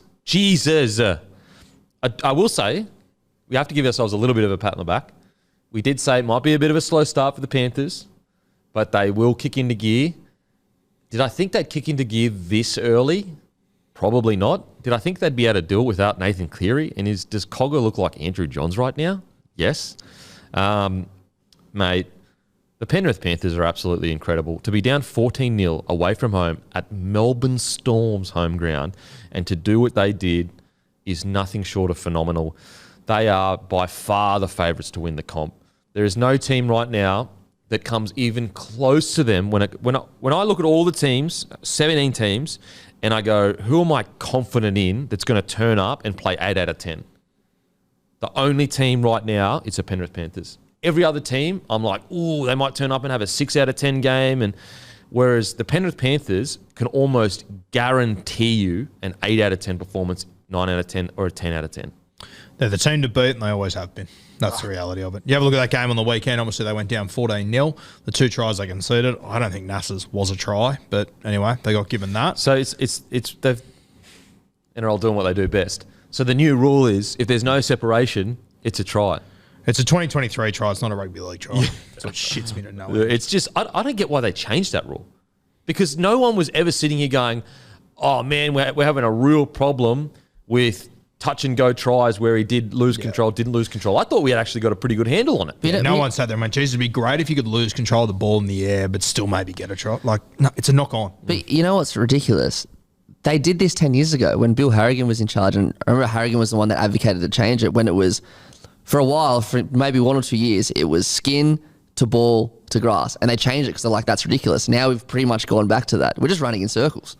I just don't, because I think it should be what it was, where if you are holding the ball, you have to have control of it. If you are not holding the ball, it just has to be one little touch. Yeah. I thought that's a really simple one. Anyway, so back to my original point anyway, they conceded 16 points to Melbourne. 1 was a charge down and 1 was a controversial try. I mean, defense wins comps, and this team, they're doing it again. They would be filthy they conceded 16. Yeah. But if most other teams, if they conceded a charge down and a try that wasn't a try, they'd be stoked with that.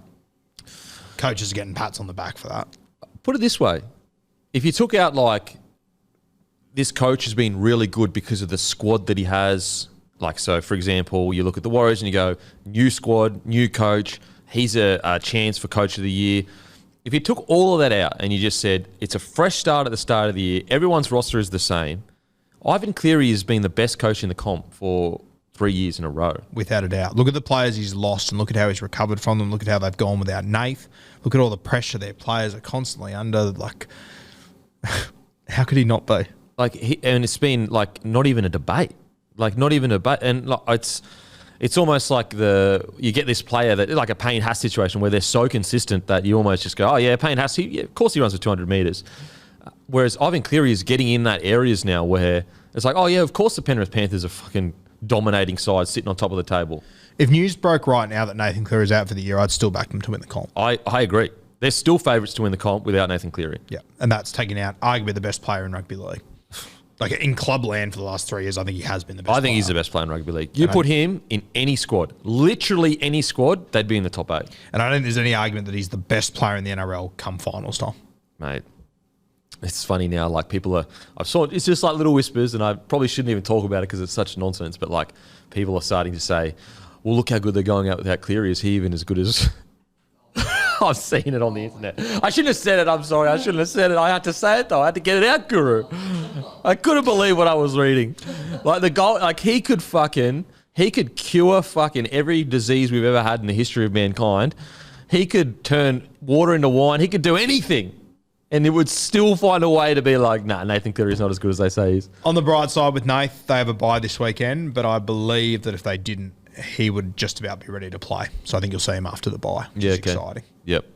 But the Penny Panthers, I want to talk about my boy, Tungor. Well, Guru's boy. Very rude, but anyway. Well, I tipped you on it. Like, I remember about 15 years ago, do you remember? We were in Penrith. I do remember. We were watching that game, and I was like, you got to watch this fucking Isaac fella. He can play some rugby league. And you were going, thanks, Kempy. You don't remember that? I think I put it in my black book. Yeah. I'll let you talk about him first because he is your boy. Yeah, no, he. It sounds stupid, mate, but this is who he is. This is who he's always been. He is. I still think he's underrated as a centre. I really do. Oh, mate, 100% he is. Like, I think as far as best centres in the game, I don't think people would put him straight into that category, but he, by far and away, is. If Critter wasn't in that side, he would be a bigger deal. But it's because Stephen Crichton is an origin centre right now that he doesn't get as many reps as I think he deserves. Week to week, I think there is still a very fair argument that Isaac Hungo is the best centre in that team. Week to week. Yeah, mate, I wouldn't argue. I think he is unbelievable. You got to remember, he's injured for most of the preseason, so he's come into this year without a preseason, and it's only like how many of these guys are we talking about? Take Zach Hosking, for example, coming into his first year of first grade now, and you can tell he already needs a spell, he needs a break.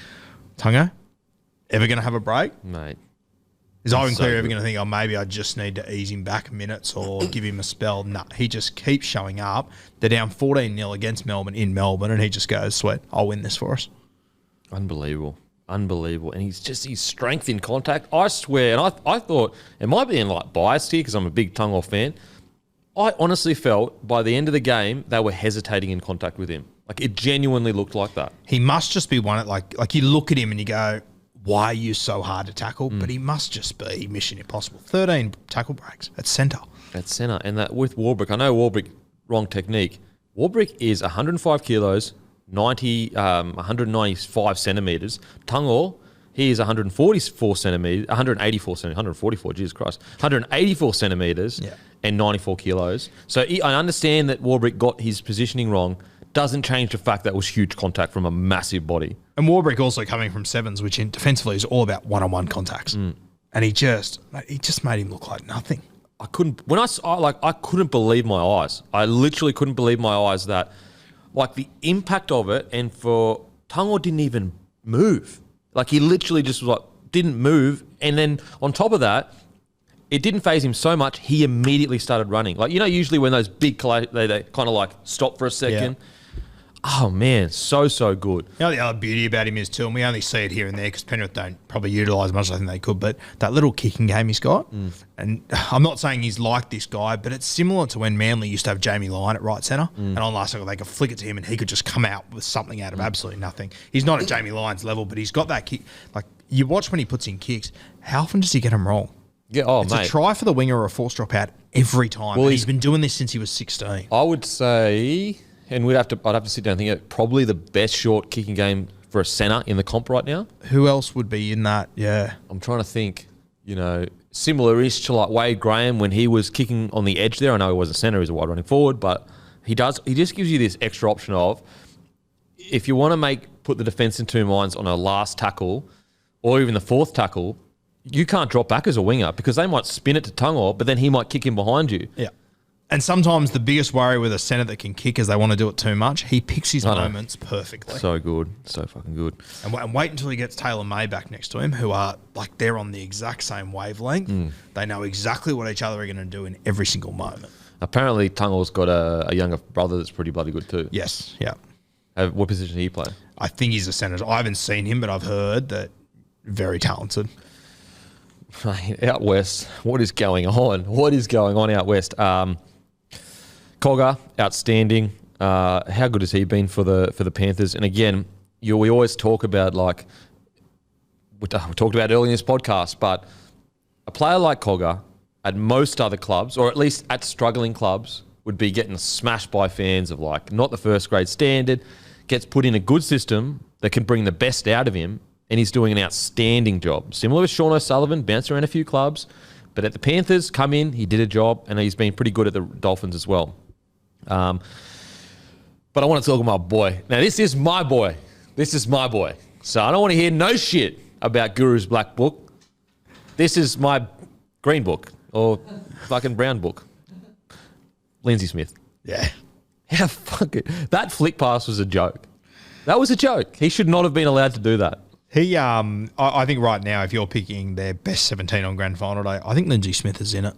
100%. I think he's sort of jumped ahead of Matty Eisenhuth, who's done a tremendous job, and I think he's probably in that. So it'll be interesting to see when you've got Sorensen and Liam Martin available and Zach Hosking available as well. It'll be interesting to see where they all fit, because I think Jamin Salmon offers them a little bit too much on the bench to let him go.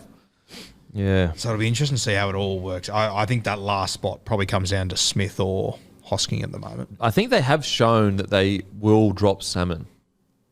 I think there was a few games where he was off the bench. I just worry if now with HIAs and everything, if Salmon is just too good to too have. important to have there. Spots, because he can cover your halves, he can cover centre, he can cover back row, he could jump in at 9 if you needed to. I mean, you can't... Especially if they're running without Sonny Luke now. You can't drop Lindsay Smith. So, okay, you've got Lindsay Smith, Spencer Lenu, Salmon, and let's say Sorensen goes back. Oh, yeah. It's either Sorensen... Yeah. So Salmon didn't play. So Salmon was 18th man this game. He didn't play? Oh, yeah. right. Yeah. And Peachy played. But to be fair, it was Peachy's 200th. Oh, okay. Yeah. But you're right. It's not like it was a home game to have Peachy's 200th or whatever, but... I mean, how lucky are they? They'd go, yeah, we'll just chuck in Peachy in that. Well, like they could have an injury to their best 17 and potentially get better. That's how good their next guys are. Really, yeah. He's too important, Lindsay Smith, to this side right now. Yeah. Like, because he's a front rower. So, like, you lose, and I know Spencer Lenu is, but he's a very different front rower. And also, like, Spencer Lenu is obviously leaving the club. Yeah. And once again, you talk about different body shapes and everything, completely different to Mosley-Otto. Yeah. Completely different to Fish. And then you got Spencer Lenu, who's just the leg speed, momentum guy. Far out. This team is just absolutely stacked to the brim. Stacked to the brim.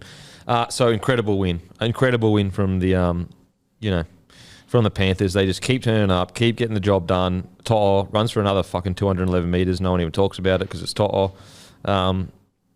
Mate, they are outstanding. Absolutely outstanding. I thought Cogger was so calm and composed. Kicking game great. Very easy for him to panic 14-0 down. Didn't. Stayed calm. Let's get to the Storm. Really disappointing from the Storm. You know, I think Bellamy would be filthy 14-0 up and then to lose the way they did. Thought they started the game really well. Oh, man, the Storm, aren't they hard to put your finger on this year? Jeez Louise. Yeah, I can't work it out. I can't for the life of me.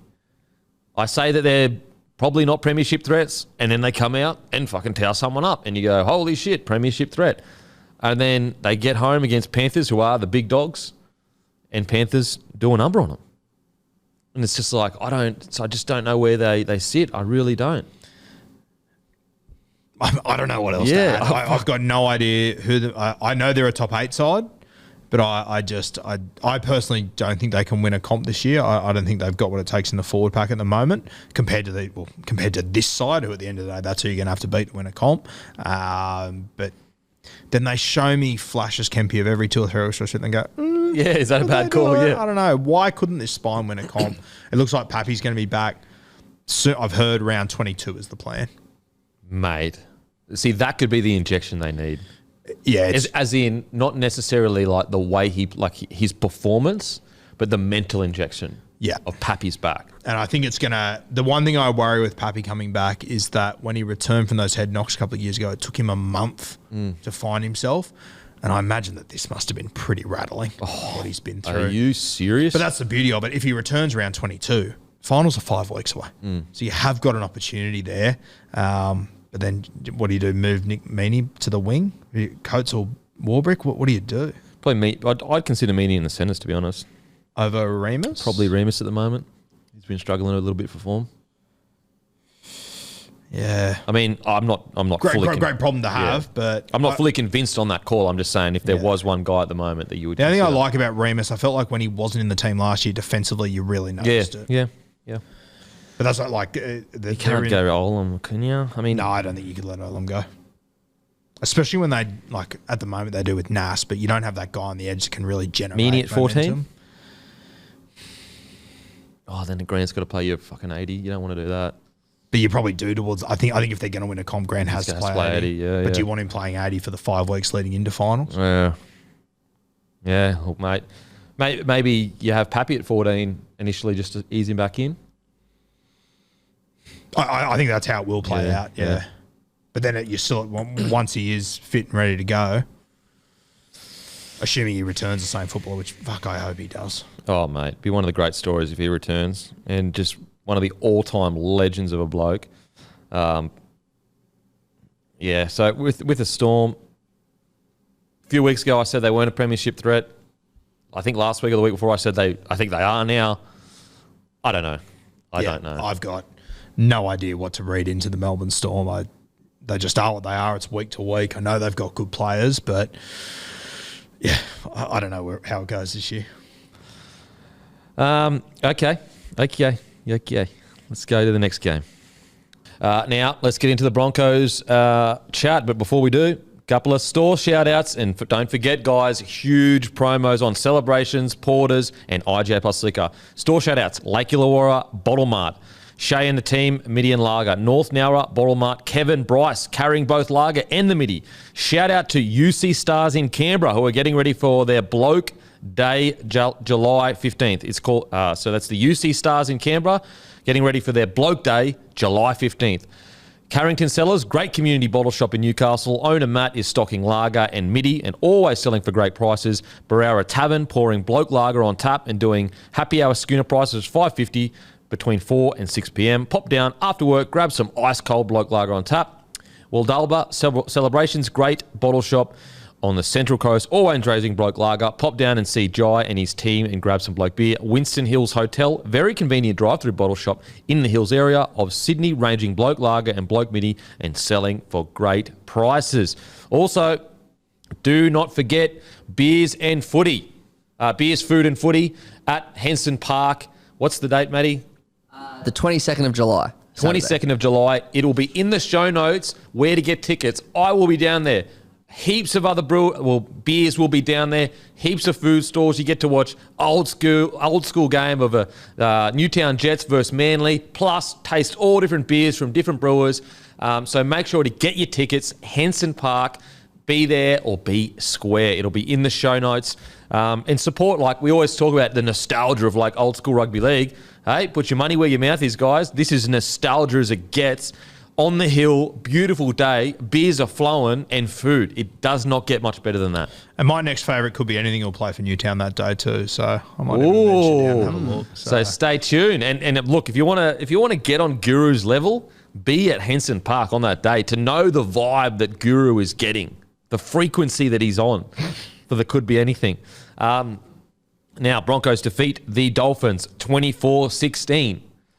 So initially when we won the game, I was like so torn because I was like, we should have won it by more. We were so good in the first half. We were so poor in the second half. But then I was like, settle down, let the emotions just fizzle down a little bit. And I was sitting there going, we're missing Flegler, we're missing Ricky, we're missing Catewell, we're missing Walsh. So I calmed down on the torn and I'm like, you know what? A win's a win against a Wayne Bennett-led Dolphins with essentially the best team that they could pick. I'm pretty sure you could probably back that up. Yeah, right up there. Right up with the best team they could pick. So a good win, but the little tiny concern I have, it's going back to early year Broncos of relying on our superstars just to do something crazy to get us out a bit of barney rubble. Yeah, and you pointed out a few things there. The two things that stood out for me: one, how different you look without Reece Walsh, but two, how different you look without Carrigan at 13. He played on the edge, which it surprised me how different it looked. It probably shouldn't have surprised me, but it definitely did. So, but mate, Selwyn Cobbo, as you said, relying on superstars to pull shit out, but my God. You get like when I watched that live, like I thought he's kicked that from 15 metres. He kicks that ball on about the 27-metre line. And he covers distance like. He goes out, he comes back in, and just no one gets it. The best thing is on the reverse angle where you see the ball in the air, you see Sean O'Sullivan chasing. It's like there's a lion coming behind him. You just see Sean going, oh my God, I'm the only one within 5 metres of this ball and I have no hope. Yeah. The ball was always going to bounce to him. Yeah. It's like watching Nathan Blacklock. The ball is never not going to bounce to him. It is unbelievable what Selwyn Cobbo was capable of.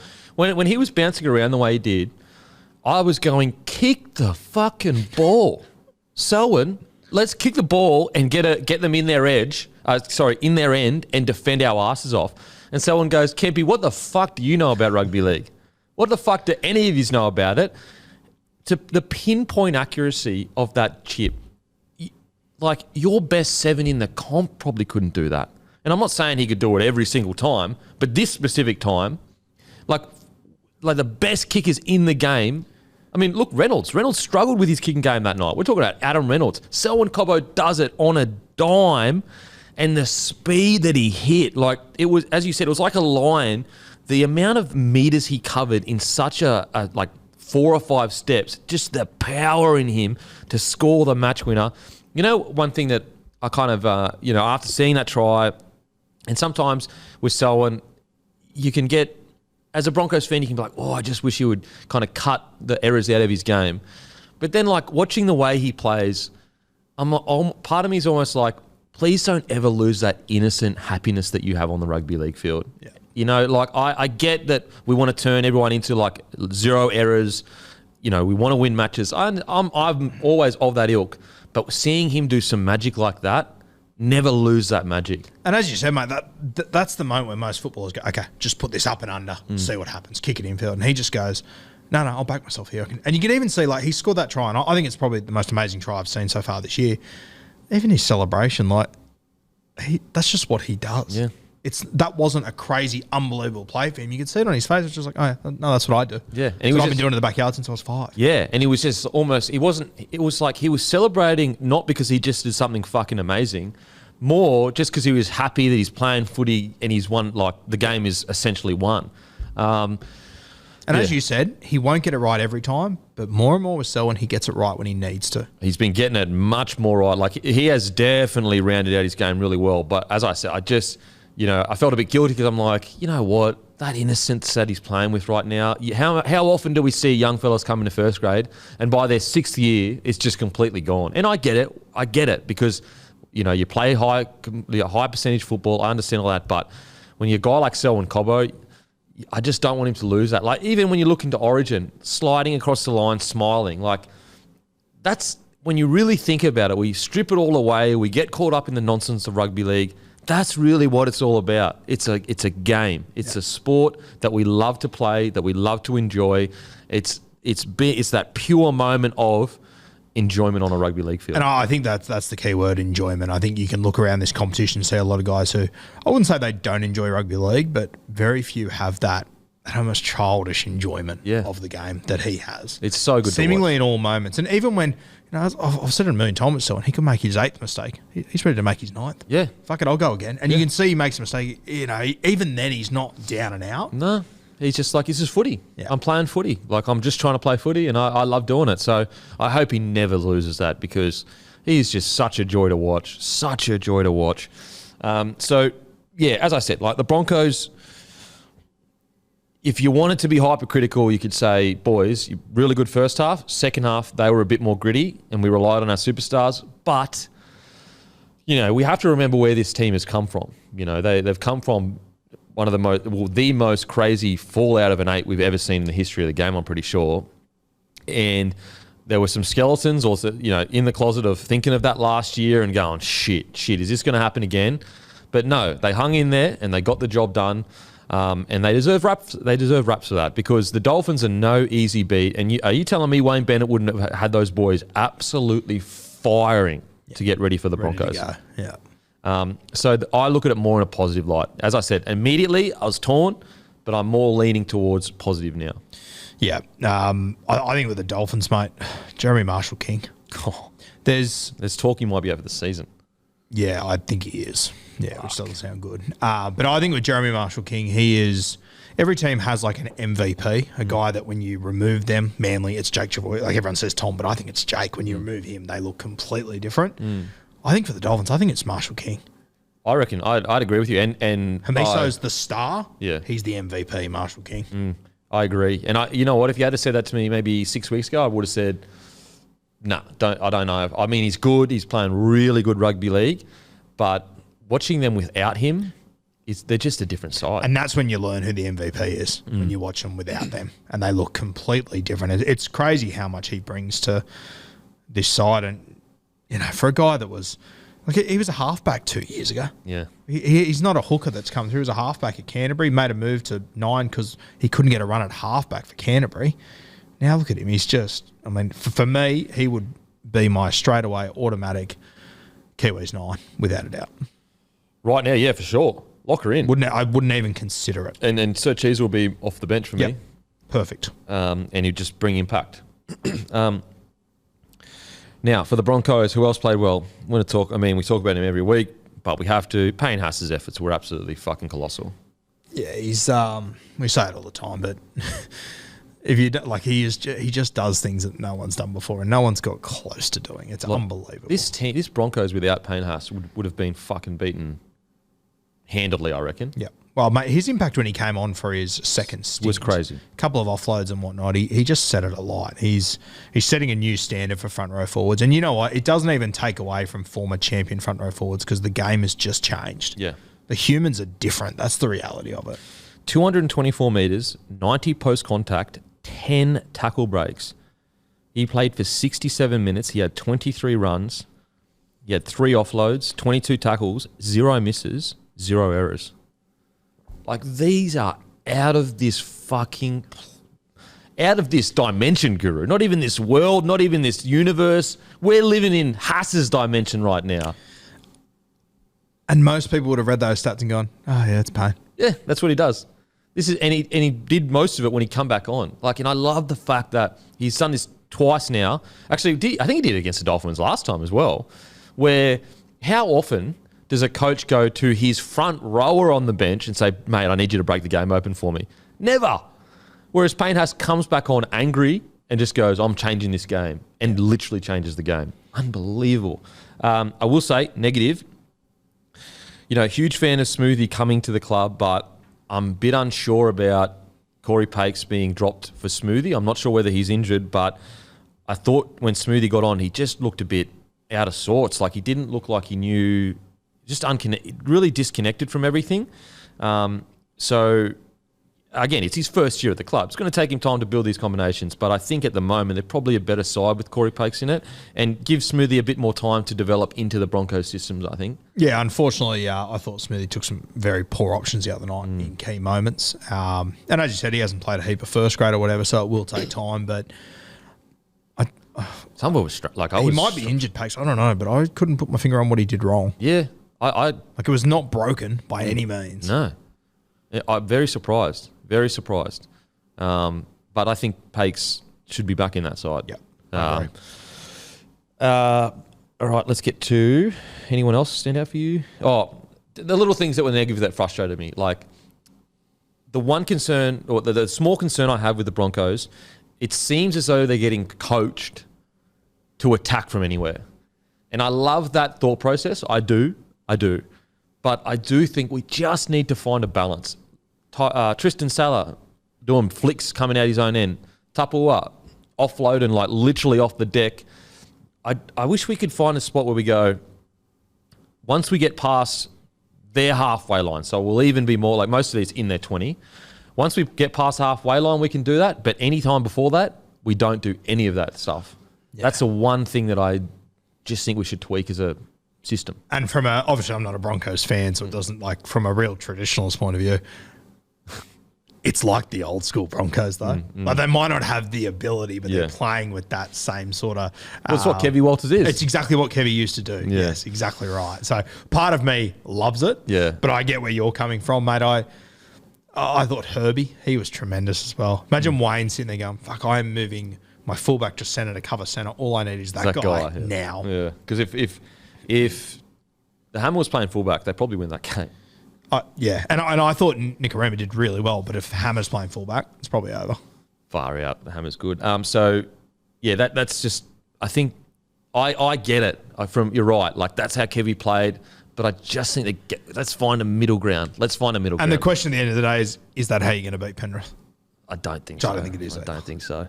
It's going to be kick early, and it's and then when the moments arise, use the superstars that you've got. Which Reece has shown in the Origin Arena once he's back. He can pick and choose those moments, and they will come. Yep. Now, on to the Dolphins. Hamiso is just like... I can't believe how good this guy is. I cannot believe it.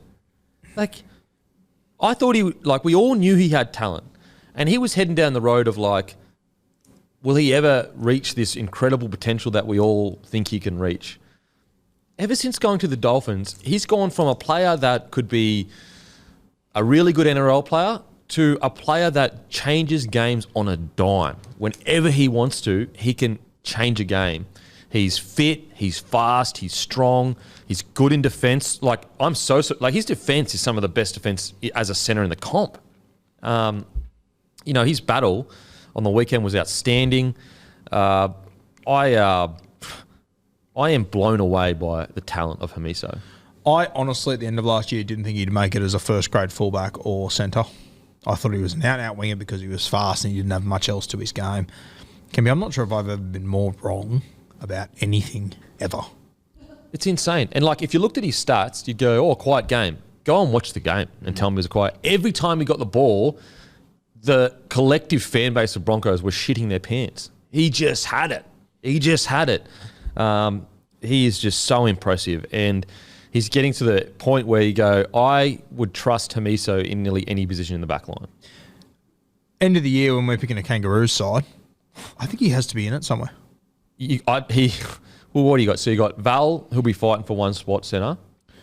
Yeah, Latrell will be the other centre. Whiten's retired from Thingo. You might have to find a spot for him. Like you've got Tuolangi on one wing last year, and then you had Fox on the other. Yeah, fuck. I reckon Hammer's jump Fox. I really do. Yeah. And then you got Selwyn as well. I mean, you could end up with wingers of Selwyn, Hammer. Yeah, wow. It's not a bad shout. Look, Dolphins, so brave. Tafade showed us, yes, okay, Herbie did score 2 tries on him, but they weren't tries where Tafade just fell off him. Yeah. We're talking about a premier centre against a rookie centre. When tries like that happen, yeah, for sure. In a perfect world, he would hold him up. But those tries are more field position than they are the defence. Yes, it is the defensive's fault, but if they weren't in that field position, then they wouldn't have that issue kind of thing. I think Herbie's a great example just to young kids out there that you don't have to be the strongest, you don't have to be the biggest, but he just plays with ticker, Herbie. Just always on the ball. Yeah. Always on the ball. He just continually is competing.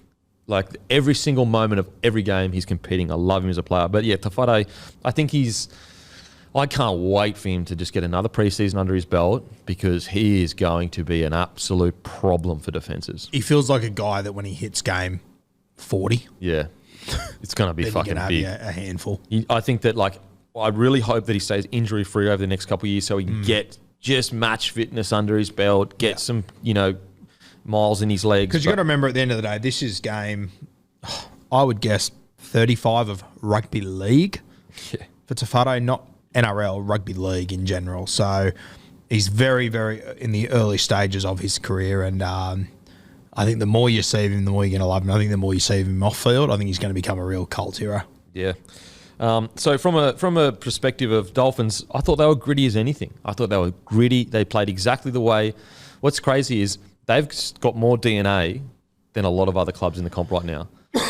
Which 100%. Which is insane. Like, you know what the Dolphins are going to bring. They're going to be fighting till the death. Even if they're losing by 30, they'll be fighting till the death, which is, it's a bit of an indictment on some teams that have, no DNA. I wouldn't be too disappointed as a Dolphins fan. I really wouldn't. It's a great point. Like, if you were just dropped here right now without knowing the history of any of these clubs, and you said which of these clubs has a DNA of just you show a jersey and you hang in there, no matter what, we don't care who's out, who's injured, whatever's going on, you would go the Dolphins have probably had that for 30, 40 years. Yeah, it is. It looks like they're genuine pride in their jersey. Absolutely. And pride in where they come from, which at the start of the year I remember sitting and going, where do they come from? Yep. Now, boys, I've got to run. I've got a plane to catch. But yeah, I'll go fuck myself.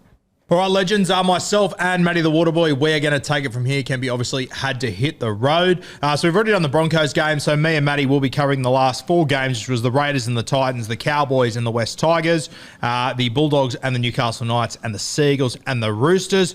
Matty, we're going to kick off in the nation's capital, the Canberra Raiders and the Gold Coast Titans. Mate, the Canberra Raiders hate winning 13 plus. Absolutely hate it. They live in 1 to 12, don't they? Man, I think out of habit, I've gone straight to Denon's camera with no one there. I should probably turn that one off, but no. So I'm pretty sure it's 1 to 8 this year. I don't think I'll go back and check. I think their biggest win this year is by 8 or less. Sorry, their biggest win this year has been by 8 points. So I actually got on this game as part of my multi, and I just thought, I'm just going to give Titans a 6.5 point start, and it turned out to be an absolute winner. Tipped the Titans on this show, but ended up tipping the Raiders, and then won that leg. It just seems to be like clockwork at the moment. The Raiders, they win, but they win by really, really small margins, and for someone as stressed out as Ricky Stewart, I don't think that's too good for him. It's amazing. It sort of just does personify who the Raiders are, as far as they've got 3 hookers that probably wouldn't be starting hookers at other club. They've got a 5'8" who, he's a very good footballer. He's probably not an out-and-out 5'8". They've got a fullback that I don't think would be a starting fullback in any other side. Like, that's just who the Raiders are.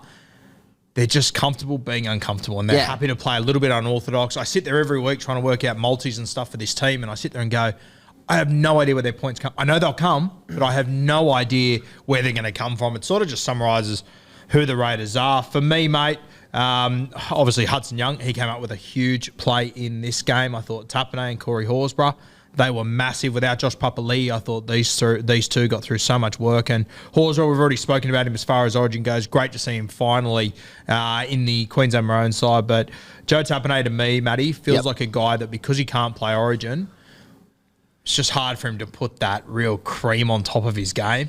I think he's well respected, but geez, he'd be suited to the Origin arena. Yeah, it's unfortunate for a couple of those guys, like, Sammy Burgess and Sonny Bill were 2 others that would have absolutely thrived in the Origin arena, but obviously can't because, they English and New Zealand respectively. Joey Tarpany, for me, is the exact same. I feel that last year he was the best prop in the NRL. He's bloody awesome. This Raiders 4-pack are just a bunch of fucking attack dogs, and he's the leader of them. You're right. If he played Origin, he'd walk into the Blues team, he'd walk into the Queensland team, and he'd probably dominate. He'd be the alpha in the arena. For sure. Straight away, for sure. Mate, the other guy that stood out for me in this game, Albert Hopewade, re-signed a couple of weeks ago with the Canberra Raiders. We go back about 6 weeks ago, and he missed a game because he had a family wedding, and bizarre to think that a guy like him who's, probably not going to play rep footy, he could be sort of at his ceiling at the moment, potentially, but he can come in and out of this side to go to weddings and hold his spot without a doubt. And the more I watch him play, the more I go, I get it. He is such an underrated player and an underappreciated player by most NRL fans in this Canberra Raiders team. He was tremendous again. Yeah, Albert Hopewade, Guru, as you probably know more than anyone, coming through the ranks as a junior was just an absolute superstar. One of the only guys, I'm pretty sure this is right, to play both Aussie schoolboys in rugby league and rugby union. That's how much of a prodigy he was. Obviously, he got injured a bit, and he's kind of like not come onto the scene as quickly as some might have thought. But he's really coming to his own now. So it's really good to see. You may be looking at me thinking I've swapped seats, and I have. There was a game of musical chairs, and the music stopped here. So I plan to set up camp here now so that I can look at Matty directly. But yeah, mate, Albert Hopoate. It's funny, I was looking back the other day at my first ever Instagram posts for Guru. Yeah. And one of the first ones I ever did, like first 3 or 4, and this is in 2018 preseason, was about Albert Hopoate. Oh, nice. And how he was going to be the next guy to explode. And it's taken a long time, but he certainly is starting to play some fantastic footy. Mate, anyone else at the Rage you want to touch on? We spoke about Corey Horsburgh, but I think he was enormous. Made 50-plus tackles. He just rips in every week. He's bloody awesome on that side. They're just, you're right, they're not like misfits or anything, but wherever Ricky puts them, it's just like they play for him, and they play for each other, and they play for the jersey. And it's just, if you go through that Raiders full pack, like as if you want to be running up against all them. Yeah, it's highly underrated, that full pack. So, mate, we have to obviously talk about it. A couple of controversial moments in this game. I heard a few people complaining online about the Matty Timoko try. I didn't have an issue with that in any way, shape, or form. It's the Fafita one we've got to talk about. Yeah, Matty, how? That was terrible. That was just a flat out wrong decision. Yeah. Like a ridiculous call. Like seriously, it's not like he even really pushed him. He was going for the ball and trying to crawl around Fogarty. And I think Denham might have mentioned earlier, like, if it was the other way around, Fogarty would have got done for shepherding. Yeah. What do you call it? Escorting. Escorting, 100%. Yeah. So ridiculous. Yeah, I have very little time for that one. I do still think, Matty, the better team won this game. I thought the Raiders were the better side. Yeah, like even though they lost by 4, it was a first half try. Like a lot of things could have happened. And I know it was on the stroke at halftime as well, but, you know, scoreboard pressure, blah, blah. You can't say it cost them the game, but it was definitely the wrong call. Yeah, definitely the wrong call there. So a tough break. Mate, obviously, Tino, he was huge. Fafita was massive. But, mate, Mo Fodawaker as well. He just does it every single week. And these 3 Origin players they've got in their forward pack, I think they're 3 of the top 10 most informed forwards in the competition so far this year. Yeah, I agree. I agree for sure. Let's stick on Fafita. He had absolute spiders on him that first half. The whole game, but particularly that first half, he is just unbelievable. He is unbelievable, isn't he? Like he is everything we hoped he was going to be at the moment. And I'll be honest with you, I was convinced he was going to get to this point. And a lot of credit has to go to, obviously, Kieran Foran and the Gold Coast Titans, but his head coach, his former head coach, Justin Holbrook, and the point that he's got him to. I think he deserves a lot of credit for what he's done there. But Foz in particular, mate, I think that we spoke about it in the preseason, the impact that a ball player like Foz can have, that not only on just like how they play, but how he positions certain guys and how he gets the guys around him to understand their position more than what they did previously.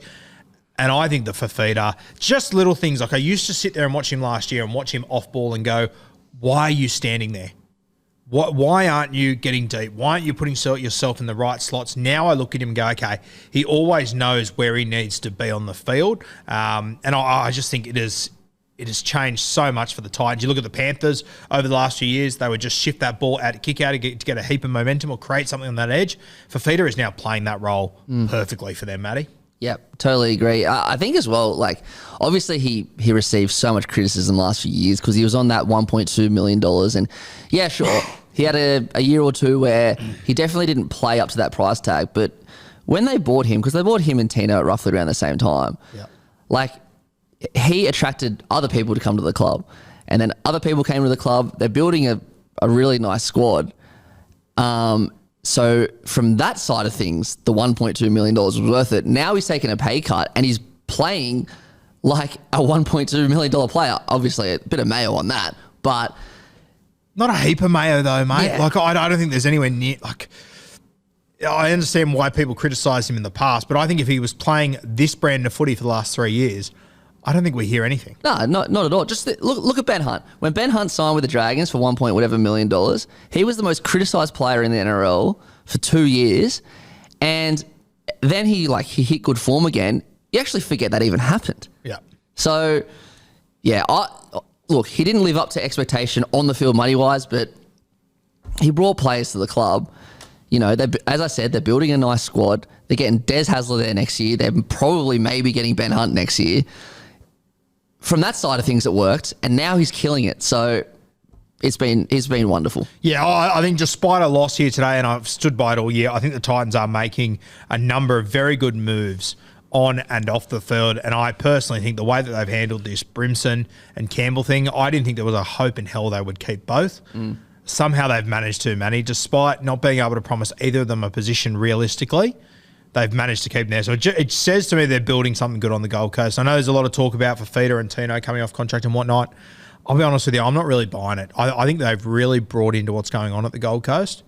And I think it's going to be an exciting few years coming up. To be honest, I reckon the report is true that they have the clause, but there's no mention of that they actually want to leave. I just think it's the situation that they find themselves in.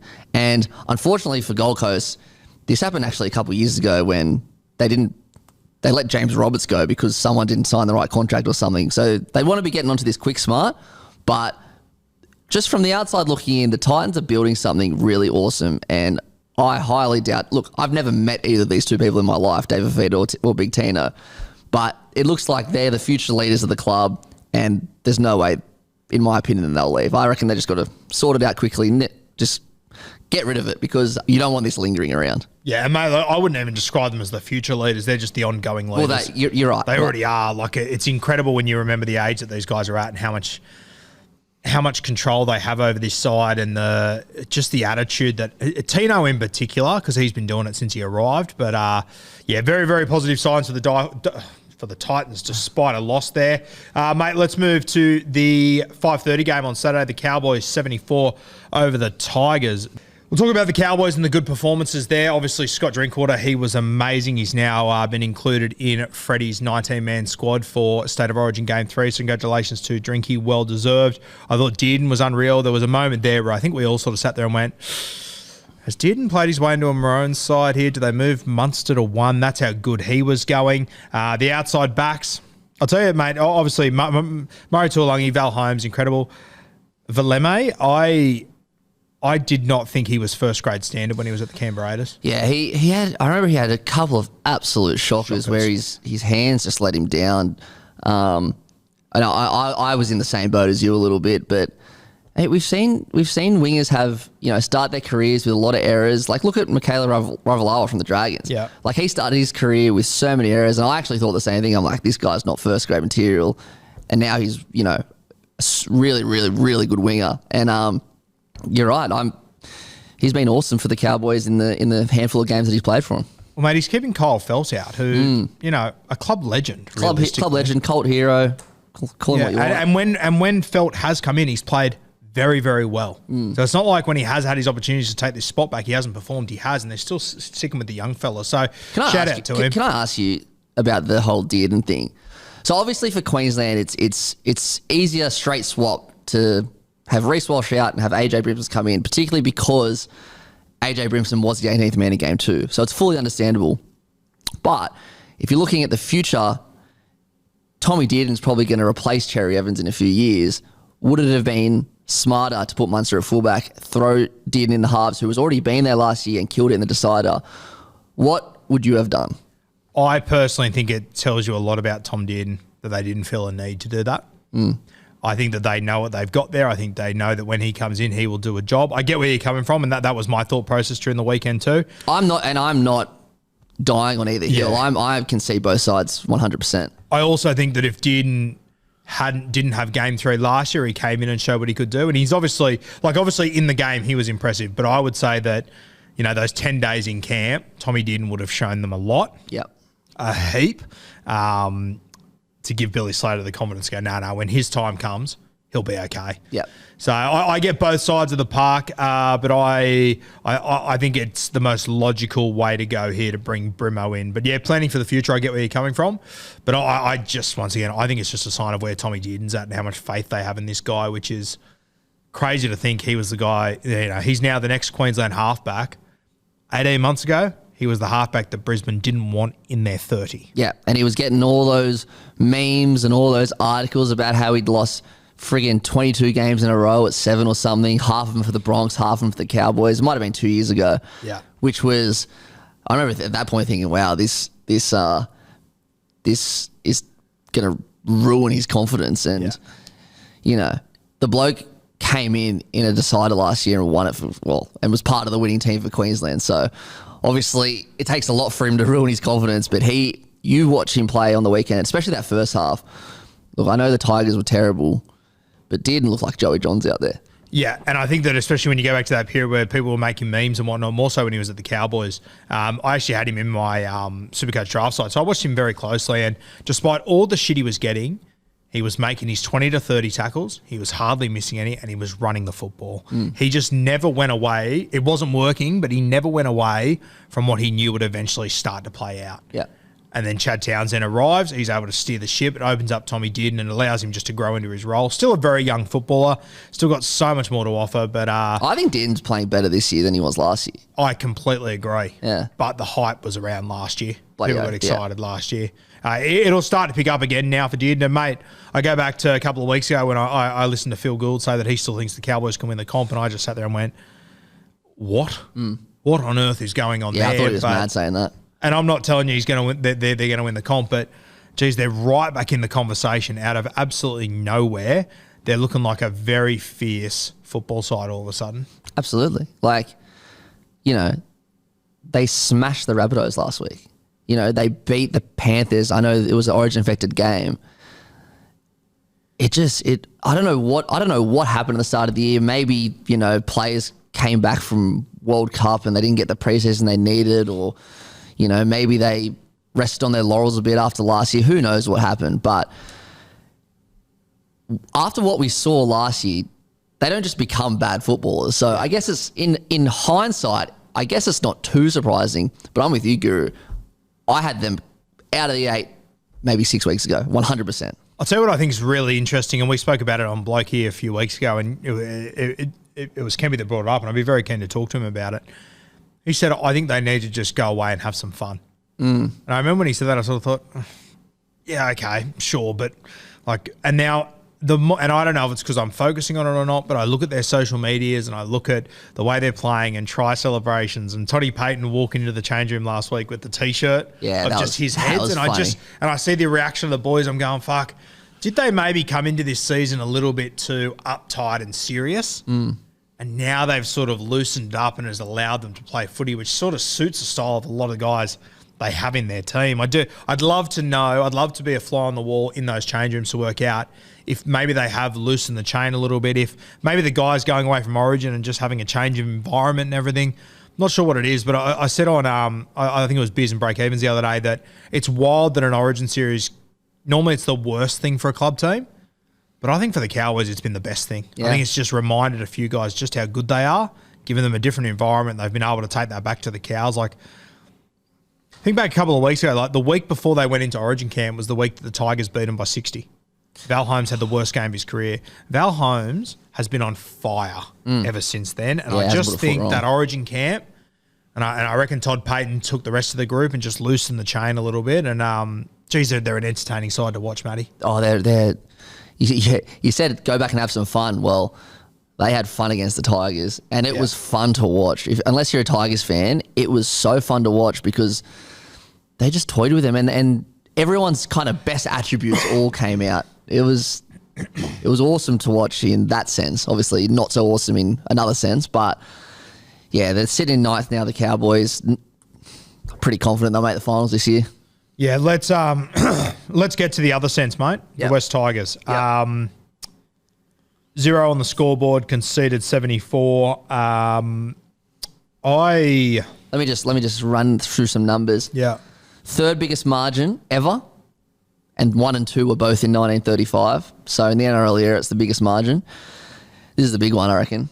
It's the biggest ever score to nil in the history of the NRL. Wow. And that's including not just NRL 1998, that's going back to 1908.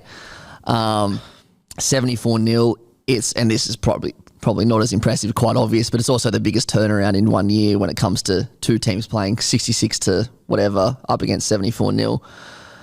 Yeah, but that second one is very telling. The first and second one, the biggest to nil score ever. I think as well, as you said, it's not like the Cowboys put together the perfect 80 minutes either. I mean, they didn't score until the 14th minute, which doesn't sound like much. But when you're talking about the highest score ever to 0, pretty incredible. Val Holmes dropped one over the line as well. Like, this could have quite easily been an 80-plus scoreline. It's crazy. It's wild. And as you said, unbelievable to think back. It was only, 5-6 weeks ago? It was. I think it was like the 20th of May or something. So say 6 weeks ago. Wow. The Tigers are putting 66 points on this Cowboys side. It's an incredible turnaround and an incredible downfall for the West Tigers. Obviously, they've lost a few players since, but, Matty, I think this is where it all comes back to culture and what's going on from the front office to the blokes running out on the weekend is that conceding 74 points, that's not an injury, that's not a suspension thing. No. That's a pride in jersey. That's a system thing. That's a franchise thing at the end of the day, and that's just what the Tigers don't have at the moment. It's just what they lack at the moment, and they showed us, 5 or 6 weeks when everyone was on deck and they were starting to play some good footy that they could compete. But it's when you get 1 or 2 injuries or 1 or 2 guys are out, you can't just go to water. You just can't do it in this competition. And unfortunately for the Tigers, I don't quite know where they go from here, mate. They're not going to get Appy back for, I would guess, another 5 to 6 weeks. Brooksy's out.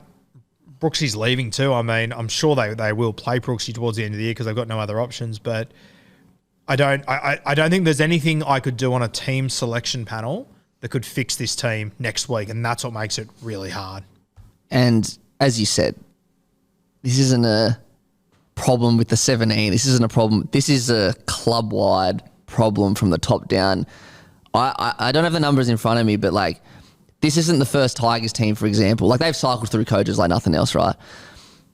Every single Tigers coach, I think, like the last 5 or so, they've all been on the wrong end of a scoreline, not this bad, but something similar. Like, for example, the Roosters beat the Tigers last year. Yeah, the SCJ. Yeah, there was a 51-0 game a few years ago. There was a 66. Like, this has been happening for a while now, which says it's more than just a playing group / one coach problem. This is a club-wide problem that's been going on for far too long, and I don't have the answer, but something's got to change. Yeah, and you make a good point with every coach has copped one of those losses, but it's also just example 10,000 of anything happened to this club that just shows it goes deeper than the players that are selected each week. It goes deeper than whichever coach is sitting in that box. It is so evident that it is so much deeper than that.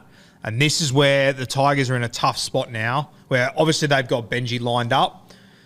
And God, I hope Benji can turn it around, because if he can't, and I'm another coach in the NRL, I'm going, fuck, if Benji Marshall and Tim Sheens couldn't do it, what chance do I have? Yeah, totally agreed. And like, this is probably the best Tigers team in the last 10 years. So it's not a play. I don't know what has to change, but what do you say? Yeah, exactly right. What do you say? And I don't know. I almost like what do you do? Did you pick out all 17 and put the boot into all of them? They all missed tackles. They all made mistakes. I feel for West Tigers fans out there. You guys deserve so much better. I've said it time and time again. And you know what the worst thing is, Matty? Well, the best thing, but also the worst thing for Tigers fans, I know they'll show up next week. Yeah, of course they will. They'll be there. They'll be supporting that team until the very end. And I just hope they get rewarded for it, because, very, very tough gig. I will say this for Tigers fans, and I know it's long-term, but you found your fullback. I think you found your future hooker in De Silva.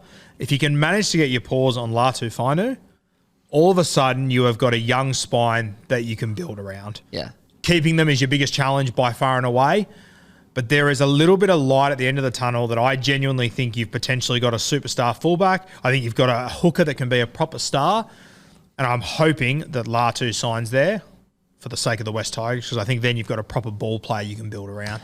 And then you got the forwards around him.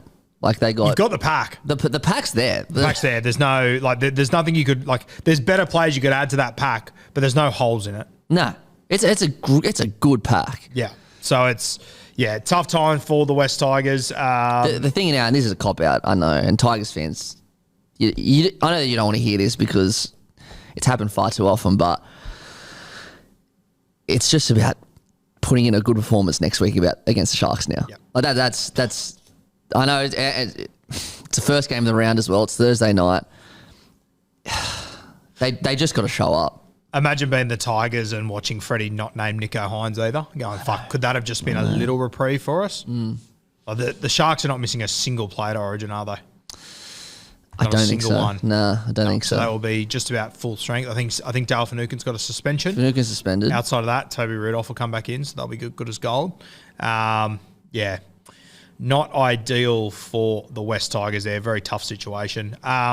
Let's move from one tough situation to potentially a tougher situation. The Newcastle Knights 66 over the Canterbury Bulldogs 0. We'll start with the positives first of the Newcastle Knights. Mate, little shout out to a good mate of ours, Jackson Hastings. He waited 17 weeks to score his first try. Now he scored 3 in 2 weeks. Chucked the helmet on last week and it's working absolute wonders for Jacko. And from a personal note, mate, I want to give him a little shout out. As controversial as people may think it is that Bradman Best has been selected in Origin, I can guarantee you right now, Bradman Best does not get picked in Origin if Jackson Hastings does not arrive at that club. The amount of early ball he's given him has been incredible this year. And Jackson literally sat here in the preseason and laid out that plan to me and Matty that Bradman Best just needs to be unlocked and utilised properly and given early ball. And now he's playing Origin. So a little tick next to the name of Jackson Hastings. So shout out to him. You remember those conversations, Matty? Mate, I honestly, those off-season chats with Jacko were... I sat here in awe sometimes. It's like his mouth and brain were trying to work together to keep up with each other. He's a very knowledgeable guy, Jackson Hastings, and he was really a pleasure to listen to. And I'm glad he's playing well. Yeah, glad he's doing well up there. And yeah, Bradman Best, obviously, he scored 3 tries, and this one was probably unlucky not to score 4, to be fair.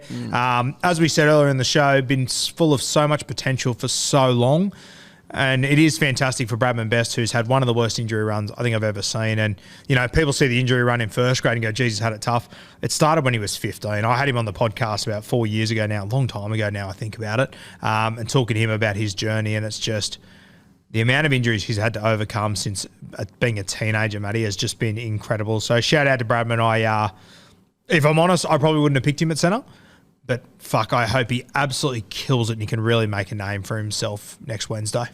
Oh, yeah, I hope so. I mean, he's worked with Freddie a lot coming through the Greys. Like, he was in every single rep team coming through. So they know each other well. Look, I'm as shocked as anyone that he got picked, but we know what he's capable of. Like, I know the Bulldogs were pretty poor on the weekend, and it's very, very different in the Origin arena, but we know what he's capable of. So, yeah, let's hope he can be unlocked in the Origin arena as well. And, you know, the best thing about Bradman Best, you know, take football aside, he's just a good dude. He's a legend. He's a good fella. And he got dragged through the papers a couple of weeks ago. Everyone looking for a fucking unnecessary headline about him going to Bali. I think he was over there doing, like, charity work or something whilst getting a tattoo. Like, please. So, yeah, shout out to Bradman Best. Mate, I thought Timmy Williams was over in the UK, and then I saw the number 9 jersey for Newcastle, Phoenix Crossland, having, I would say, the game of his career. I thought he was tremendous in this one. Man, he's getting better and better, isn't he? Like, he's never supposed to play hooker. Yeah. And I love that he's obviously playing well at the moment. He had an absolute rip snorter on the weekend, but he just, for like a smallish guy, he's just so tough in there. Yeah. They've thrown him into the wolves, and he's not let anyone down, Phoenix Crossland. Yeah, and I think Newcastle haven't done the best thing by Phoenix Crossland throughout his career. He came in as the gun halfback, the next big thing. They played him at hooker. They then tried to turn him into a 13. He's now back at hooker, and I get he's back at hooker now because of the situation they're in, and obviously Hastings is in the side. But I still do think that Phoenix can eventually move back to halfback. Maybe it won't be at Newcastle. I'm not sure where it'll be.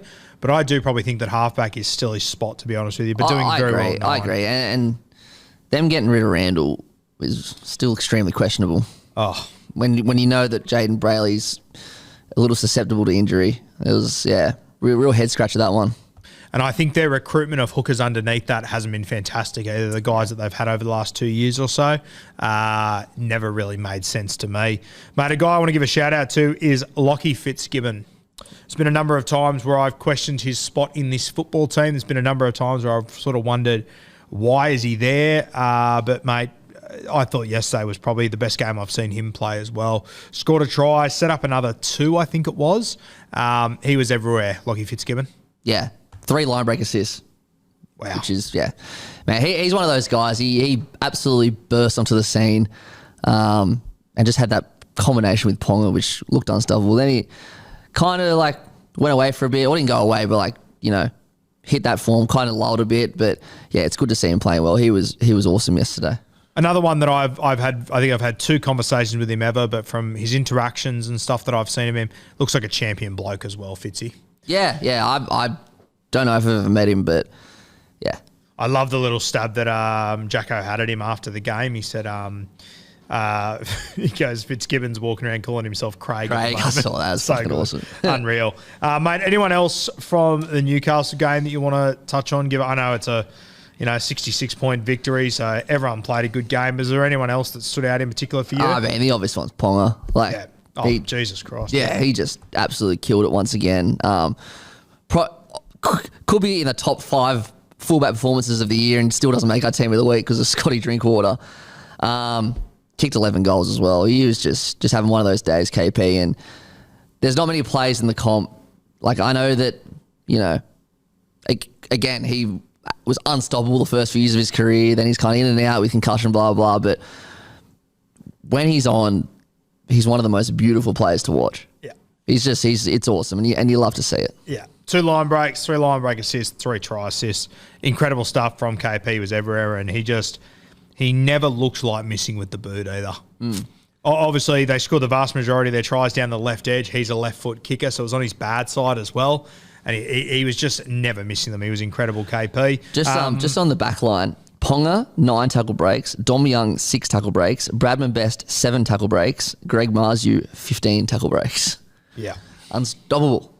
Shout out to all of you out there that had your same game multi ruined by Dom Young not scoring a try. I know, ridiculous. Unbelievable. Even KP not scoring a try was wild. So look, a good all-round game by the Newcastle Knights. Obviously, Tyson Frizzell, he's been dropped from the Origin team, which I think just comes down to an age thing realistically. But Jacob Saifidi, he's made his way back in, mate. So Saifidi and Bradman Best heading into Origin camp.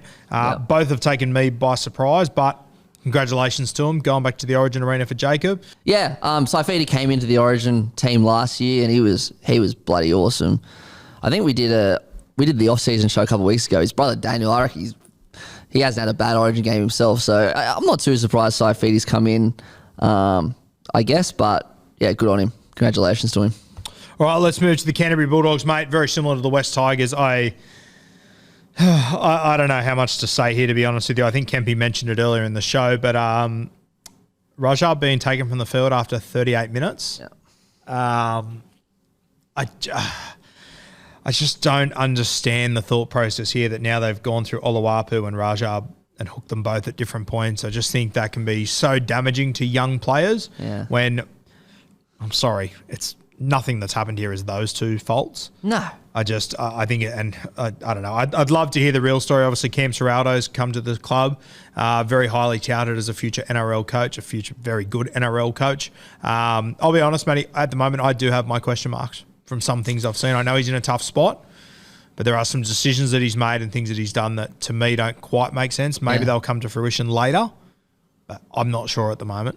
Yeah, I mean, I was happy to give him the benefit of the doubt at the start because there's been so many injuries, but you're right. There's just been a couple of things here and there that you just kind of raise your eyebrows at. You're not sure what's going on. Like, obviously, it's a bit of a write-off year for the Bulldogs, but yeah, I don't know. It's a tough one. Put it this way, and I'm sure Canterbury would back in their man Cam Serrato every day of the week, but if I was Canterbury and I was to go back on reflection and decide, did I take the right assistant coach from the Penrith Panthers? I think I'm saying I took the wrong one at the moment. True. I mean, the proof's in the pudding. Andrew Webster's absolutely killing it up at the Warriors and pretty much, as you said last week, came into a squad that he had no control over and has just made it work with everyone in that squad. It's not like the Warriors have been short of injuries either. So, mate, on a bit more of a negative note, got to call it as I see it. Tavita Pangai Jr. played 35 minutes in this game. He ran for 37 metres, 14 tackles, 5 missed. He had 2 stints. The first one was 17 minutes. The next one was 16 minutes. This is a marriage that is not working out, and I think they need to separate. I think it's in their best interest to move Tavita on and move in a different direction, in my opinion. Yeah, I don't have much more to add, but I agree with you for sure. Yeah, it's a tough situation. It was a poor game. Yeah. And you know what? I genuinely feel sorry for Tavita because I think that he hasn't been treated overly well by the New South Wales Blues. I think that was all handled very, very poorly. Seriously. That crazy that he... Yeah, and I think Tavita would genuinely have a lot of head noise at the moment, which I do feel very sorry for him. And I think it might be in his best interest to make a move from Canterbury anyway, because I think he's, just from when I'm looking at Canterbury fan pages and everything, I think he's quickly becoming a target and a scapegoat there. Right. So I think it would be in the best interest of both parties for them to move in different directions. Mate, one guy I do like, obviously Jacob Preston, he's had a fantastic season. And he didn't have his greatest game yesterday, but shocked me in a 66-0 defeat. Who did? This Curtis Morin. Yeah. He's just got something about him. He's just a tough little bastard that I would love to see get more minutes. He has got a little bit of that Cotter, Cam McInnes sort of type to him. He just plays well above his weight. He's tough as nails, and he just takes them on and goes direct. I really like that in him. Yeah, it's tough with Canterbury. They've just sort of found themselves in a bit of a hole at the moment. And this was, once again, we said the same thing about the West Tigers. You know, there's so much noise coming out of Canterbury at the start of the season that they weren't going to be this side that rolled over and got beat by X amount of points, and they were going to have the dogs of war mentality. And, Matty, I know they've had injuries. I know it's been tough. But once again, defence comes down to attitude. I think it's worth noting here, this wasn't Canterbury in 15th versus second place.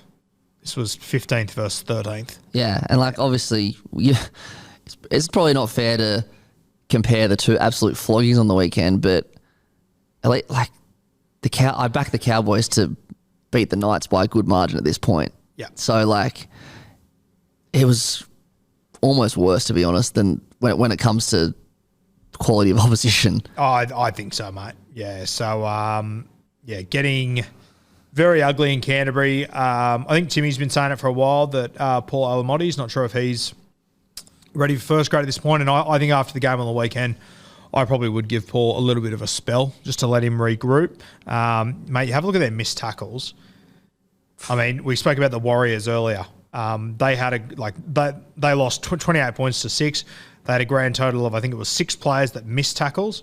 The only player that didn't miss a tackle for the Canterbury Bulldogs was Raymond Faitala Mariner, who played 15 minutes. So 63 missed tackles to the Bulldogs. Good God. To 12. And if you're missing 63 tackles, you're probably going to lose by 30. Try not to complete at 61% when you have 40% of the ball. Mate, that's the tough thing as well. You look at guys who had 5 or more missed tackles. It's some of their better players. Your Kirazas, Marnie, Burton, Tavita. Yeah, to be fair, I just wrapped him galore.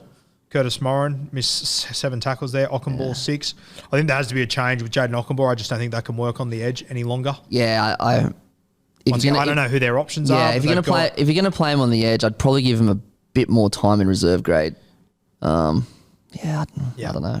Tough situation. It was a horror. It was a horror afternoon. A horror show. I'd be putting it in the bottom drawer, and I probably wouldn't be looking at that one again. Pretty dark day for Canterbury fans. Obviously, a lot of fans, I think they pretty much booed them off at halftime. Yep. Which was pretty telling. And that's the thing, similar to West Tigers fans, if not more so with Canterbury, some of the most passionate fans in the league. Bloody oath, yeah. That's one thing I am confident with the Canterbury fans, probably even more so than Tigers fans. They'll still be there next weekend no matter what's going on. And it probably is going to get worse before it gets better, if I'm being completely honest with you. But I think better times are on the horizon for Canterbury. We don't want to be sitting here for the next 2 years saying that. I reckon it's very lucky for them that, Cody, Keon, Cam, Graham's out. They're playing South this week. And Latrell too, yeah. Latrell's not there. So if South were full strength, it could have been another demolition job, to be honest. Yeah, that could have got very ugly. It's interesting to note that obviously we talk about how close the comp is. And it is. It's from I'd say Penrith are pretty clearly number one. But from 2 to 10 or 2 to, say 2 to 10, it's like extremely, extremely close.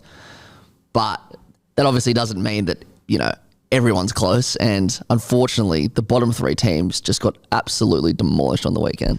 Yeah, it's sort of, there's daylight between team 13, 14 to 15, 16, 17, unfortunately. As you said, Tigers, Dragons, Bulldogs are the bottom 3 teams.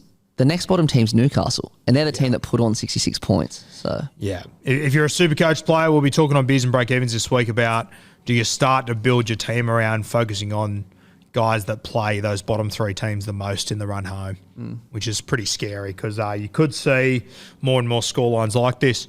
All right, let's move to the last game of the week. A pretty exciting game. I really enjoyed this one, Matty. Manly 18 over the Sydney Roosters 16. We'll start with Manly first, mate.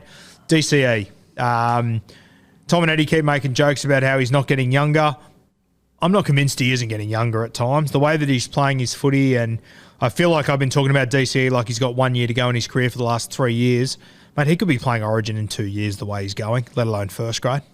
Absolutely ridiculous. He is very much so the form number 7 in the NRL at the moment, and he's, 34 years old? Unbelievable. Killing it at Origin, blah, blah. The most telling thing about yesterday, obviously, we all know how good Daly Cherry Evans' boot is, but the Roosters were making so many more metres than Manly in every set. The average set distance from the Roosters was 50, and the average set distance from Manly was 37, but Cherry Evans just kept getting him out of trouble constantly, especially late in that second half. And then I haven't even spoken about the fact that he scored the first 2 tries. He was head and shoulders the best player on that field yesterday, and I reckon if he wasn't there, the Roosters would have won by more than 2 tries. And I'm not just saying that because he scored 2 tries. I'm just saying they would have won by a decent margin. Yeah, I completely agree. I thought the intercept was just such an experienced play from him. Yeah. Intercepts are intercepts, but the way that he just read that play and exactly how it was unfolded, he obviously addressed that. Daniel Tupu was fading out, and I hate it when you've got the ball in your hand like that, and I feel like that was one of those ones that Luke Keary got the ball, and as he let go of it, he went, shit. Yeah. And time would have just gone completely still for him in that moment. It was just one of those, I'm not going to say lazy because he's not lazy, but like one of those just like moments where you just don't think for half a second, and it happens to the best of us, and you just sort of let the ball go and go, oh no, when he saw Daly pushing up. Yeah. I actually feel sorry for him. But credit to DCA for putting himself in that moment. As I said earlier in the show, I think he's probably the only ball player in the comp that reads that in that way. Because you got to remember, like they were behind at that point, were they? Or just about they were behind, sorry. Behind. So for DCA to come up with that play and just back his mind in of how he read that moment to take advantage of it. And also they were behind, I think it was 10-6, and it was almost half-time as well, and the Roosters were looking good, so it was a timely try or timely play. Yeah. Huge play. And just to put himself there in that moment, incredible. And, it's nowhere near as far as theatre and everything goes, but as soon as it happened, I thought back to that moment when Lockyer took the intercept off the Brett Hodgson pass, and I thought, of course he was there. Yeah. Of course he was the guy that in that moment put himself there. And DCA just tremendous. He scored the first try, obviously a brilliant play. Ruben Garrick chipping back into the middle. Sensational. That was awesome. Mate, the last play of the game that won, well, not last play of the game, but the last try of the game, Joshy Schuster puts Ben Travojevic over. I thought it was a pretty routine play, to be completely honest with you. But they got their timing and everything 100% perfect. And for me, who's watched these two, who are probably one of the best duos I've ever seen in Harold Matts and SG Ball when they were coming through. I think there's a couple of highlights online that you can watch of these two and the stuff they were doing back then. Great to see two guys that have come through the Manly system come up with a play like that to win that game, a huge one. I'm pretty sure, I'll check this, that best Hopewadi moment we talked about before, I'm pretty sure those two were both in that team as well, and they were both playing on the left somewhere as well. I think. I'm pretty confident Ben was. Yeah. Yeah, you might be right about Schuster. Yeah, that was... I'll give credit to the Roosters, though. Like, obviously, you say it was a routine play, and it was, but the Roosters have been defending their fucking asses off for the last 10, 15 minutes before that. They didn't help themselves, giving away so many penalties, because their forwards were absolutely dominating Manly's. But yeah, a bit of ill discipline cost the Roosters there, and eventually it just crashed. Like, there was a point, I think 2 or 3 minutes before that, where Ruben Garrick was about to score for all money, and Nat Butcher just comes out of nowhere and chops him down, which was a fantastic play. So I've got to give the Roosters some credit. They tried really hard in defence, except for that discipline, but it just wasn't their afternoon. Mate, I felt really sorry, obviously, that big play for Travojevic, but I did feel very sorry for my boy, the Roosters halfback, Sandon Smith, who I absolutely love. Came up with a pretty poor effort on that play. He's been better than what he showed in that moment so far in his career, so hopefully he can bounce back from it. But Manly, mate, I think it's almost as simple as Jake Travojevic plays and this team competes. Most of the time, they win. The impact he has on this side and just the passion that he brings is second to none, Matty. I wasn't aware of that stat when Timmy brought it up the other week. I think it was that how poor their record is without him, and his inclusion for the Blues gives me a lot of hope for Game 3 because he's just a guy that cares so much. He'd probably play for free if he could, if he had to. Sorry. So yeah, it's great. It's great to see him back. He defines what Manly's all about. Yeah, for sure. And before we move to the Roosters, obviously Manly getting a win there at home. A little going away present for friend of the show, Ella. Matty, how good? Yeah. I'm just. You know what? I was about to say I'm disappointed. I won't see her team list like reactions, but I'm sure she'll be over. I got a feeling you will. Yeah, I reckon she'll be in Croatia somewhere doing it. Manly's number one fan, going off to Europe, but yeah, good for her. Good. I'm glad I can get a win for her. I need to hire someone for come watch. All right, the Sydney Roosters. Mate. An improved performance. There is no doubt about that whatsoever. But I kind of feel like we're watching the same problems consistently. It's just not there, is it? It's just not there. In attack, it's just not there. And it's crazy. Like, it's just... to be fair, Joey Manu back at centre looks better than he has the last few weeks, but he probably wasn't as involved.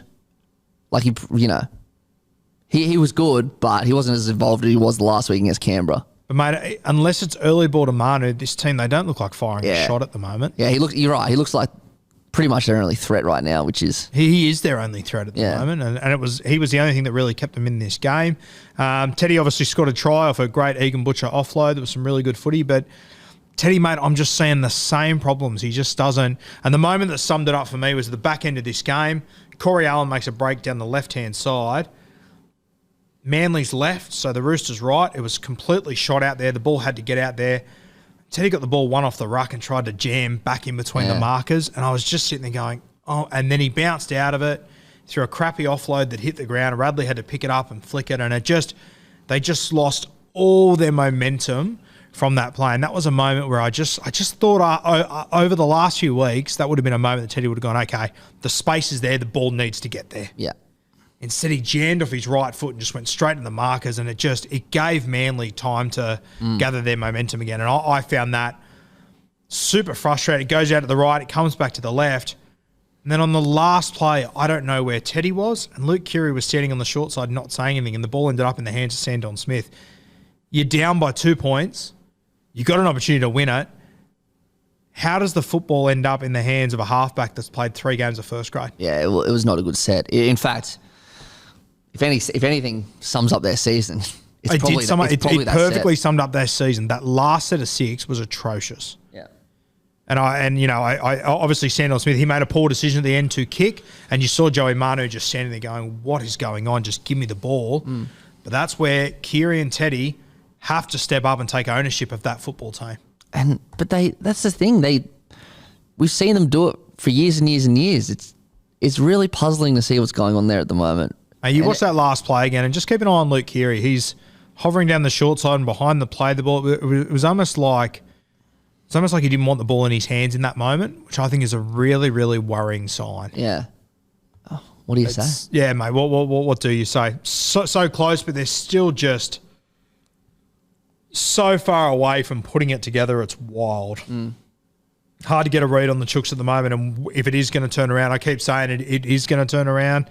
I mean, to our credit, over the last few weeks we haven't, but it's amazing that a team with this much talent, this much ability just can't make it work.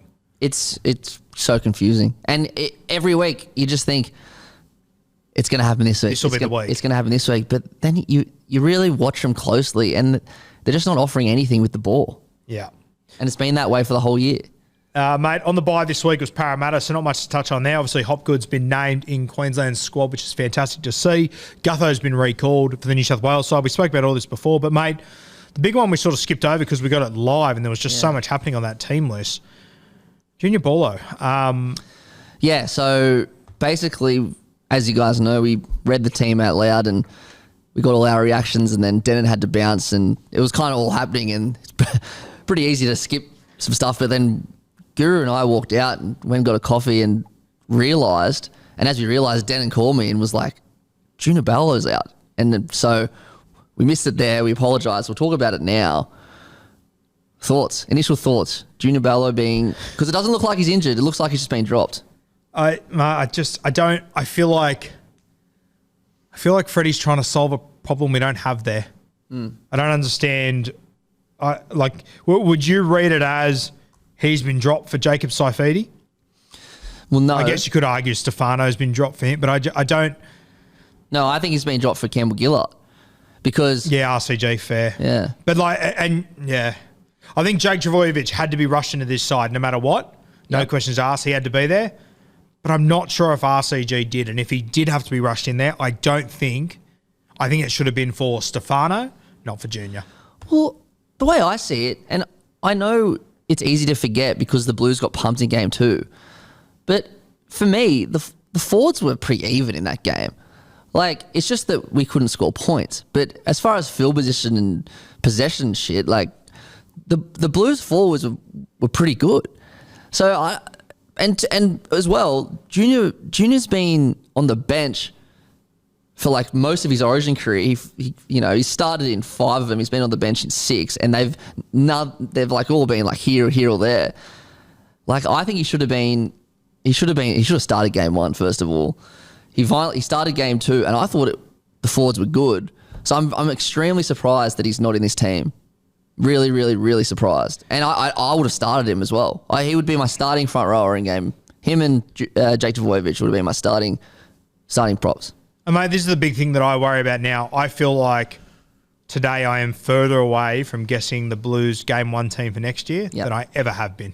Yeah, same. And, we had a coffee before, and if I'm being completely honest, I know there's a lot of people in punters and dribblers that are joking about it and everything, but if I was given New South Wales Blues head coach next year... Mate, I would have to call a group of 80 blokes into a room into the preseason, all the guys that are on the radar, all the guys that have been on the radar, your Tyson Frizzels, your Sifitala guys, your Stags, all these guys that I feel like haven't been treated overly well over the last few years. And if I'm the new head coach, I would just have to say, hey, clean slate. Yep.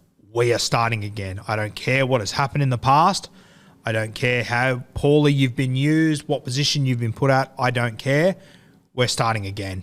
And I think it's the only way forward because I think there has been so many scars that have been left behind by this Brad Fittler era of coaching. And you know what the hardest thing is, mate? I think it is fair to say you are probably listening to the 2 biggest Brad Fittler fans in the world. Yeah, absolutely. Without a doubt. But, mate, I just cannot make sense of so many of these decisions and how it got like...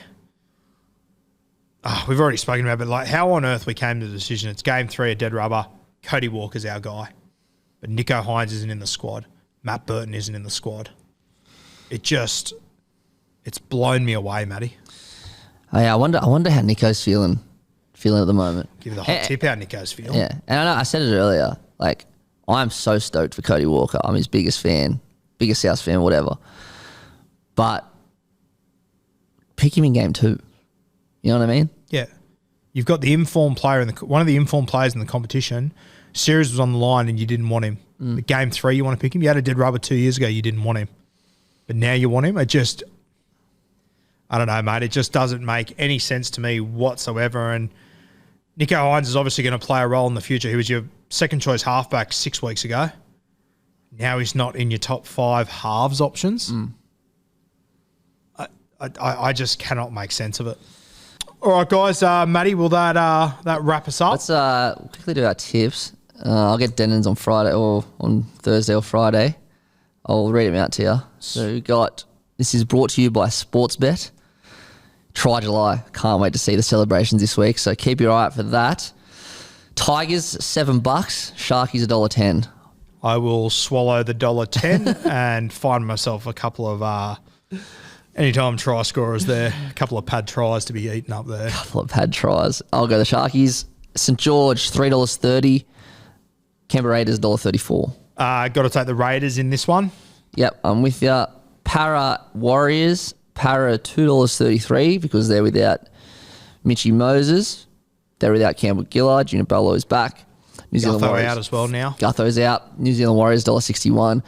Warriors away record's been pretty good this year as well. Yeah. So I'm going to take the Warriors in this one. I think the Gutho dagger, which I've just realised is going to hurt me in Supercoach as well, which will be a good talking point. I think the Warriors bounce back in this one. Yeah, I'm with you there on the Warriors. Rabbitohs, $1.49. Canterbury Bulldogs, $2.63. I am never tipping against South the rest of the year. I'm going South. Yeah, I think despite all your injuries and everything that's gone wrong, I still think it has to be South Sydney. So who do you reckon the back line's going to be? It's going to be Taff, Johnston. Tass on the left edge. Tass on the left. I think they'll just go... Who played right centre on the weekend? Was it Milne? Milne, sorry. Yeah, Milne. Yeah, so Tane will be right centre, and then I think they'll stick with Ty Munro. Yeah, he'll be on the wing. Or maybe they play Kennar at centre. I don't know what they'll do. I wouldn't be surprised whichever one out of Kennar and Milne misses the side comes off the bench. Yeah. Anyway, we'll find out tomorrow. Dolphins and Titans at Titans home ground. I am going to... What's that going to be without Hamiso? Yeah, I'm going to... Titans missing a heap of guys too, aren't they? I'm actually going to take the Dolphins, mate. I'm taking Dolphins too. Get them up. Yeah, I'm going to go Dolphins as well. I will take the Dolphins if Jeremy Marshall-King's playing. If not, I'll take the Titans. Fair enough. I know I probably can't do that, but I'm going to do it because it's my show now. Yeah, Denon's not here. Kempy. Matty, 6 p.m. tonight? 6 p.m. tonight. Get these hoodies. There is not a lot available, so you better get on quickly if you want one. Yeah, I thought I was wearing and I'm not. Not these hoodies, the hoodie that Matty has got on. They are unreal. There is limited stock, guys, so you will have to move quickly. Go out and grab yourself a case of Bloke in a Bar this weekend, and I'll go fuck myself. What are you really gambling with? For free and confidential support, visit gamblinghelponline.org.au.